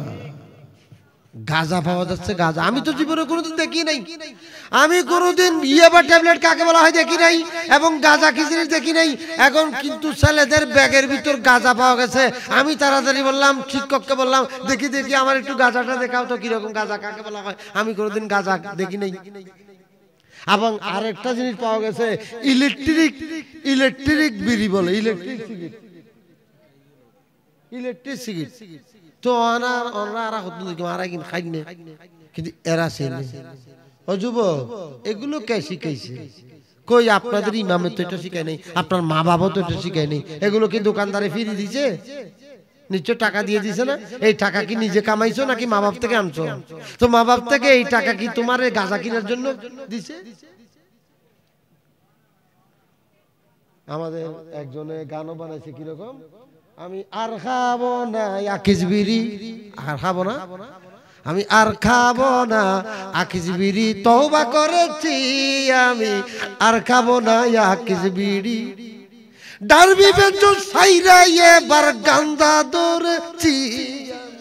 আরে ডারবি বেঞ্চন সাইরা, ডারবি বেঞ্চন ছিল না ডারবি, ডারবি বে কি হতে পারে? ওই শরবত বড় কিছু শরবত দাও, ডারবি মানি বগো বিরিয়ানি, ডারবি বেঞ্চন সাইরা এবার গান্দা ধরেছি আমি আর খাবো না আকিস বিড়ি, তওবা করেছি। ছেলেরা গান বানাচ্ছে বিড়ি খাইবার গান। ও ছেলে, ও যুবক, তোমারে তো তোমার মা বাপে গাঞ্জা কেনার জন্য টাকা দেয় নাই। তোমারে ওই টিফিন ছুটিতে একটা সিঙ্গারা সমুচা খাওয়ার জন্য, একটা রোল খাওয়ার জন্য, একটা কলা খাওয়ার জন্য, একটা বন খাওয়ার জন্য, একটা ফ্যাট বরে যেরকম কিছু খাওয়ার জন্য টাকা দিছে। তুমি এটা টাকা দিয়ে কি কিনছো? ফাঁকিবাজি করছো। তুমি কোচিং সেন্টারের নাম দিয়ে তুমি বিভিন্ন হোটেলে গিয়ে তুমি 14ই ফেব্রুয়ারি পালন করতেছো, ভালোবাসা দিবস পালন করছো, কারে কারে ফুল দিচ্ছ। সুতরাং তোমার কারণে সমাজ নষ্ট হচ্ছে। একদিন এই সমাজে তুমি সভাপতি হবে, একদিন এই সমাজে তুমি মেম্বার চেয়ারম্যান হবে। তুমি নিজে জানো তুমি সোডা খাই, তুমি কি, তুমি সোডা খাই গাজাটি, তুমি গাজাটি, কিন্তু আজ থেকে 10 বছর বাদে মসজিদের সভাপতি তোমাকেই হতে হবে। সুতরাং পরবর্তী তখন তুমি যখন মসজিদ কমিটির সভাপতি হইবা, তখন তোমাকে যাতে সবাই লজ্জা না দেয়, এখন থেকে নিজের জীবনটাকে পরিষ্কার রাখো। এই সমাজের নেতৃত্ব কিন্তু জিন আসবে না। এই যে ছোট্ট ছোট্ট ছেলেরা, তোমরা বড় হয়ে এই মঞ্চে উঠে ওয়াজ করতে হবে, ইমামতি করতে হবে, মুয়াজ্জিনি করতে হবে, মসজিদ কমিটির সভাপতি দায়িত্ব হতে হবে। এখন তুমি এখন থেকে যদি চুরি করার বিদ্যা শিখে ফেলো, এখন থেকে তুমি যদি মানুষের দোকান থেকে টাকা চুরি করো, মানুষের পকেট থেকে পকেটমারি করো, তাহলে তুমি ভবিষ্যতে কি করবা? হুজুর কেন হদ দেয় তাহলে এই আয় কইতো এই কই দিয়া। আজকে মুরাদনগর মাহফিল আমার এই বিষয়টা দিয়ে বিরাট একটা বিষয় দিছে। আমি মনে করছি জসিম হুজুরের পরে 1 ঘন্টা আধা ঘন্টা পর সবাই ধৈর্য ধরবে না, এখন দিয়ে দিবে একটু আগে সাহিত্যিক খাওয়ানো পরে আচ্ছা যা হোক অধ্যক্ষ শেষ করি দোগই খালি শুক্রবার আছে হিসেবে আধা ঘন্টা বেশ করি। কোনো মন কষ্ট না বা মুরব্বী মন কষ্ট না। আল্লাহ পাক সুবহানাহু ওয়া তাআলা আজকের মাহফিল কবুল করুন। আমাদের নবী যৌবন কালটা একটু দেখেন। আমাদের নবী যৌবন কালে কি করছেন? আমাদের নবী 25 বছর বয়স থেকে, আপনাদের এখানে 25 বছর ছেলেরা কি করছেন? 25 বছর বয়স থেকে 40 বছর বয়স পর্যন্ত 15টা বছর আমাদের নবী গারে হেরার মধ্যে গিয়ে ফায়াতাহান্নাসু, আমাদের নবী ইবাদত করেছেন, সিজদায় পড়েছেন। আমাদের নবী 60টা হাদিসওয়ালা 7 জন ব্যক্তির মধ্যে এরকম একজন ব্যক্তি, রাজুলুন যাকারাল্লাহ খালিয়ান, যেই ব্যক্তি একা নীরবে নিবৃত্তে গভীর রাতে চোখ বন্ধ করে, বাতি বন্ধ করে চুপে চুপে আল্লাহর ভয়ে কেঁদেছে। আল্লাহর ভয়ে, আল্লাহর ভয়ে কেঁদেছে। ফাফাদাত আইনাহু, তার 2 চোখের পানি ছেড়ে দিয়েছে। रोने वाले आंख मांगो, रोना सबका काम नहीं। रोने वाले आंख मांगो, रोना सबका काम नहीं। सोज़े मोहब्बत आम है लेकिन इश्क़ मोहब्बत आम नहीं। सलातुनिया अलैकुम। हज़रात কথা অনেক অনেক কথা আমার সামনে চলে আসছে। আমাদের নবীর জীবনী থেকে দুই একটা টুকরা যদি বলি সময় আরো যাবে। আবু বকর সিদ্দিকের জীবন থেকে একটা টুকরা যদি বলি সময় আরো যাবে। আমাদের নবীকে, আমাদের নবীর স্ত্রী, প্রথম স্ত্রী হযরত খাদিজাতুল কুবরা আমাদের নবীকে বলছেন যে বল্লা লা ইউজিয়াকাল্লাহু আবাদা, হে আমার স্বামী, হে ইয়া রাসূলুল্লাহ, আল্লাহ আপনারে বেইজ্জত করবে না, আপনি অপদস্থ হবেন না, আপনি বেইজ্জত হবেন না, আপনি ফতেগাড়ে বেইজ্জত হবেন না। কেন কেন? ইন্নাকা লা তাসিলুর রাহমা, ইয়া রাসূলুল্লাহ আপনার ভিতরে এমন 5টা গুণ আছে। হে আমার যুবকরা, বৃদ্ধরা এবং আমার মুসলমানরা সবার জন্য বলছি, এখানে অনেক পার্টি আছে, এখানে সুন্নি আছে, অসুন্নি আছে, আমি কাউকে নির্বিশেষ করে সবাইকে বলছি আল্লাহর ওয়াস্তে। আমাদের নবীর স্ত্রী, আমাদের আম্মা জান হযরত খাদিজাতুল কুবরা রাদিয়াল্লাহু তাআলা আনহা, তিনি আমাদের নবীর নিজের স্বামীর প্রশংসা করছেন। আমাদের স্ত্রীরা স্বামীর প্রশংসা করেনি? ও বা তোমার জামাই কেন দূর জামাই বলি তখন কি জামাই আল্লাহ এরিমে হদ বেড়িও নাই। ও বা সকিরে কি খবর, তো জামাইয়ের খবর কি? দূর হদ না, জামাই বলি তখন, জামাই বলি তখন এরিমে বেটকি মারি হদ এলে নাই। হযরত খাদিজাতুল কুবরা নিজের স্বামী সম্পর্কে মন্তব্য করছেন, খবরদার ইয়া রাসূলুল্লাহ, আল্লাহে খোদার কসম, লা ইউজিয়াকাল্লাহু আবাদা, আল্লাহ কখনো আপনাকে অপদস্থ করবেন না। কারণ কি? আপনার ভিতর এমন 5টা বৈশিষ্ট্য আছে, যার কাছে ওই বৈশিষ্ট্যগুলো থাকে সেই ব্যক্তি বেইজ্জত হয় না। যেই ব্যক্তির কাছে ওই বৈশিষ্ট্যগুলো না থাকে সে ব্যক্তি বেইজ্জত হয়। 5টা বৈশিষ্ট্য, আমার কথা শেষ করব। 5টা বৈশিষ্ট্য। আল্লাহর নবীর স্ত্রী, প্রথম স্ত্রী, আমাদের নবীর 9 জন অথবা 11 জন স্ত্রী ছিল। এই 11 জনের মধ্যে প্রথম স্ত্রী, যার সাথে আমাদের নবী 25 বছর ঘর করেছেন। আমাদের নবী 25 বছর বয়স থেকে বিয়ে করেছেন, তাকে 50 বছর পর্যন্ত ওই স্ত্রীর সংসার করেছেন। 50 বছর বয়সী স্ত্রী মারা গেছেন। আমাদের নবী হযরত খাদিজাতুল কুবরার জন্য চোখের পানি ফেলেছেন। আমাদের নবী খাদিজাতুল কুবরার প্রত্যেক বছর ওরস করতেন। আর আপনাদের এলাকার কুদ্দুসে ওরস কাকে বলা হয় খুঁজে পায় না। ওরস ওরস ওরস তো আইনা ভাত দিলে মুলিশাবো আছে জানো, ফাটিও আছে জানো, এটা কোন ফাটি না নাম ন হইও আকল বুঝছো নিলে তো যার নাম কাহলি। আচ্ছা তোর নাম ন হইম তো তুই কা ভালো হয়ে যাবে। ওরসের বিরুদ্ধে আছে জানা নেই, আমরা আশেপাশে আছে জানো, ইতার ইতার কেন চাইও চাইলেও গুছো দেব। এই তুই আমি কে কাছে আলি, তুই আমি কে কাছে আলি জানা সরর মনে পুলিশ পুলিশ। ইমাম আজম আবু হানিফা ইমাম সুজবের ইন্তেকালি বে মিম্বর মধ্যে ওয়াজ করেননি, এর মধ্যে একজন দুইটি দুইটি হুজুর আর ময়ূর গহনা চুরি করে লগে আর ময়ূর গহনা নিয়ে কা হন না। ইমাম আজম এত ওয়াজ করে মসজিদুর মিম্বরের শুক্রবার যে ওয়াজ, ইতে দুইটা হুজুর হুজুর আর অট্ট হরর চুরি করে লেগে আর ও ময়ূর ময়ূর। তখন ইমাম আজম হদে নিজের ওয়াজ বন্ধ করি সরজা সরস সরসা সর হতুন চুরি করি এড়ে জুমা বইতে আসছো তো না।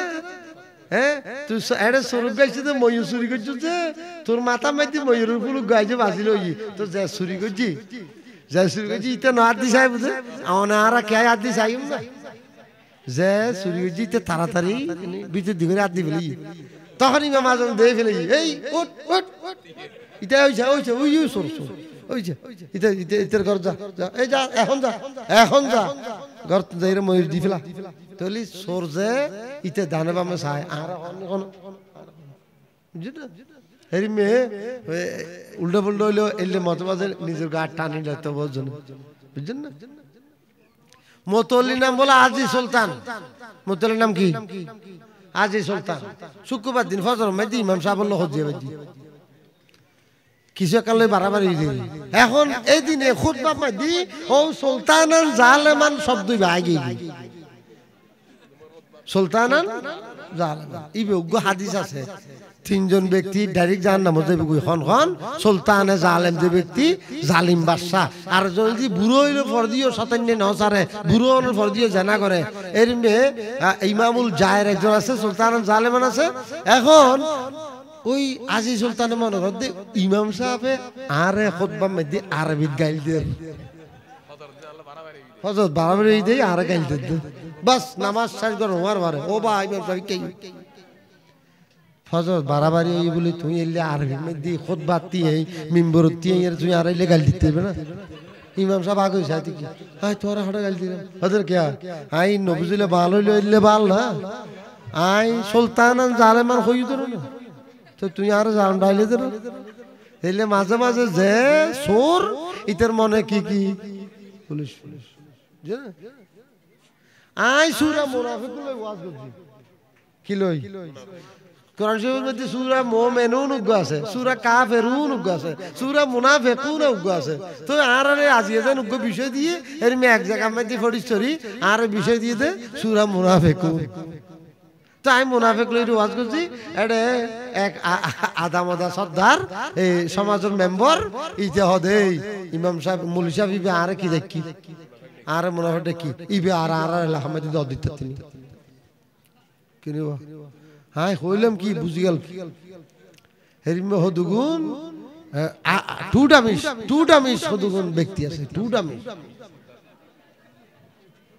ইবে একা মন কই দেনি আর কথা আর লম্বা হয়ে যায় আচ্ছা যা হোক হযরতে খাতুনে জান্নাত খাদিজাতুল কুবরা রাদিয়াল্লাহু তাআলা আনহা আল্লাহর নবীকে সান্ত্বনা দিচ্ছেন ইয়া রাসূলুল্লাহ আপনার ভিতরে এমন পাঁচটা বৈশিষ্ট্য যেই পাঁচটা বৈশিষ্ট্য যার মধ্যে থাকবে সেই ব্যক্তি কখনো অপদস্থ হবে না বেইজ্জত হবে না ইন্নাকা লা তাসিলুর রাহমা আমি এই কথাগুলো আপনাদেরকে বলেই আমার কথা শেষ করছি ভালো করে খেয়াল করবেন আমার আলোচনাকে আমাকে একটু শেষ করতে দেন ভালো করে খেয়াল করতে হবে আল্লাহর নবীকে বলছেন ইয়া রাসূলুল্লাহ আপনার ভিতর এমন পাঁচটা বৈশিষ্ট্য আছে যেই বৈশিষ্ট্যগুলো কোনো মানুষের মধ্যে থাকলে ওই মানুষটা কোনোদিন অপদস্থ হয় না অপমানিত হয় না বেইজ্জত হয় না দুনিয়াতেও হয় না আখিরাতেও হয় না সুবহানাল্লাহ কি ইন্নাকা লা তাসিলুর রাহমা ও নবী ইয়া রাসূলুল্লাহ আপনার অন্যতম বৈশিষ্ট্য হচ্ছে আপনি সব সময় সম্পর্ক জোড়া লাগান বাফে পুতের সম্পর্ক ভাইয়ে ভাইয়ের সম্পর্ক এই ফারার ওই ফারার সম্পর্ক আল্লাহর সাথে বান্দার সম্পর্ক আপনার কাজ হচ্ছে সব সময় সম্পর্ককে জোড়া লাগাই দেওয়া সম্পর্ক ছিন্ন করা নয় এ যুবক ও আমার দেশবাসীরা আপনাদের মধ্যে যদি এরকম একটা বৈশিষ্ট্য থাকতো আমি শপথ করলাম আমি কোনোদিন মানুষের ভিতর ফেস লাগাইব না মানুষে আমি ভুল বুঝাবো না এরকম যদি বৈশিষ্ট্য থাকে হন অশান্তি হইব না ইন্নাকা লা তাসিলুর রাহমা ওয়া তাহমিলুল কাল্লা নবী আপনার দ্বিতীয় নম্বর বৈশিষ্ট্য আপনি সবসময় আরেকজনের বোঝা হালকা করেন আপনি কোনো ব্যক্তির জাহেরি বোঝাও হালকা করেন বাতেনি বোঝাও হালকা করেন কোনো ব্যক্তির গুনাহ থাকলে আপনি গুনাহগুলো নিজে নিয়ে ফেললেন বড় করে বলুন সুবহানাল্লাহ আল্লাহ পাক আল্লাহর নবীর এমন বৈশিষ্ট্য আল্লাহর নবী কিয়ামতের দিন বলবেন যে এই গুনাহগাররা তোমরা সবাই আমার প্যান্ডেলে চলে আসো আল্লাহ হযরত বয়ান করছেন রাহের ফাঁসে জু হাম আরা নদিয়া पंजाब रहमत की है जारी वाह वाह क्या शफात का तुम्हारी क्या शफात का तुम्हारी है वाह वाह कर्ज लेती है गुनाह कर्ज लेती है गुनाह परहेज़गारी वाह वाह क्या ही अफ़ज़ा है शफ़ात का तुम्हारी वाह वाह আমাদের নবী আসরের দিন মানুষের গুনাহগুলো কর্জ নেবে সমস্ত গুনাহগারদেরকে নিয়ে ফেলবে বলুন সুবহানাল্লাহ ইন্নাকা লা তাসিলুর রাহমা ওয়া তাহমিলুল কাল্লা ওয়া তাসদিকুল হাদিস আপনার ভিতর একটা 3 নম্বর বৈশিষ্ট্য আপনি সব সময় সত্য কথা বলেন আপনি সব সময় কি বলেন সত্য কথা বলেন কিন্তু আমরা যাদেরকে বাতিল বলি মুগুদি আইজার গুই নহদি আমরা ভিতর কি আই এরমে ওয়াবিতালি কষ্ট পাবেন বলি আমাদের ভিতর যারা বাতিল আছে তারা বলে আল্লাহ মিছা কথা বলতে পারে নাউযুবিল্লাহ লেখছে তাদের বইতে লেখছে এখনো জলজল করতেছে এখনো বইটা আমাদের কালেকশন আছে আমাদের নবীর বৈশিষ্ট্য আমাদের নবীর জীবনে কোনোদিন মিথ্যা কথার একটা দাগও নাই আমাদের নবী কোনোদিন একটা মিথ্যা কথাও বলে নাই আর কি ওয়াতকরিয়ুদ্দাইফা এবং আপনার 4 নম্বর বৈশিষ্ট্য হচ্ছে আপনি সবসময় মেহমানদারি করেন আমাদের নবী মেহমান ছাড়া কোনোদিন খানা খেতেন না সুবহানাল্লাহ সুতরাং আমাদের সমাজে যদি একটু মেহমানদারি বেড়ে যেত একজন আরেকজনকে মেহমানদারি হতো আমাদের একজন আরেকজন তো এমন পয়সাওয়ালা ব্যক্তি আছে যার ঘরে কুত্তো রাখছে কুত্তো এবং লেখেও দিছে কুত্তার থেকে সাবধান ভিক্ষুক একটা আসছে কুত্তায় পাইছে তখন ভিক্ষুক ডাক দিয়ে বলছে ও বস ভিক্ষা লাগবে না কুত্তা সামালো ভিক্ষা লাগবে না তোর কুত্তো একটা সামালো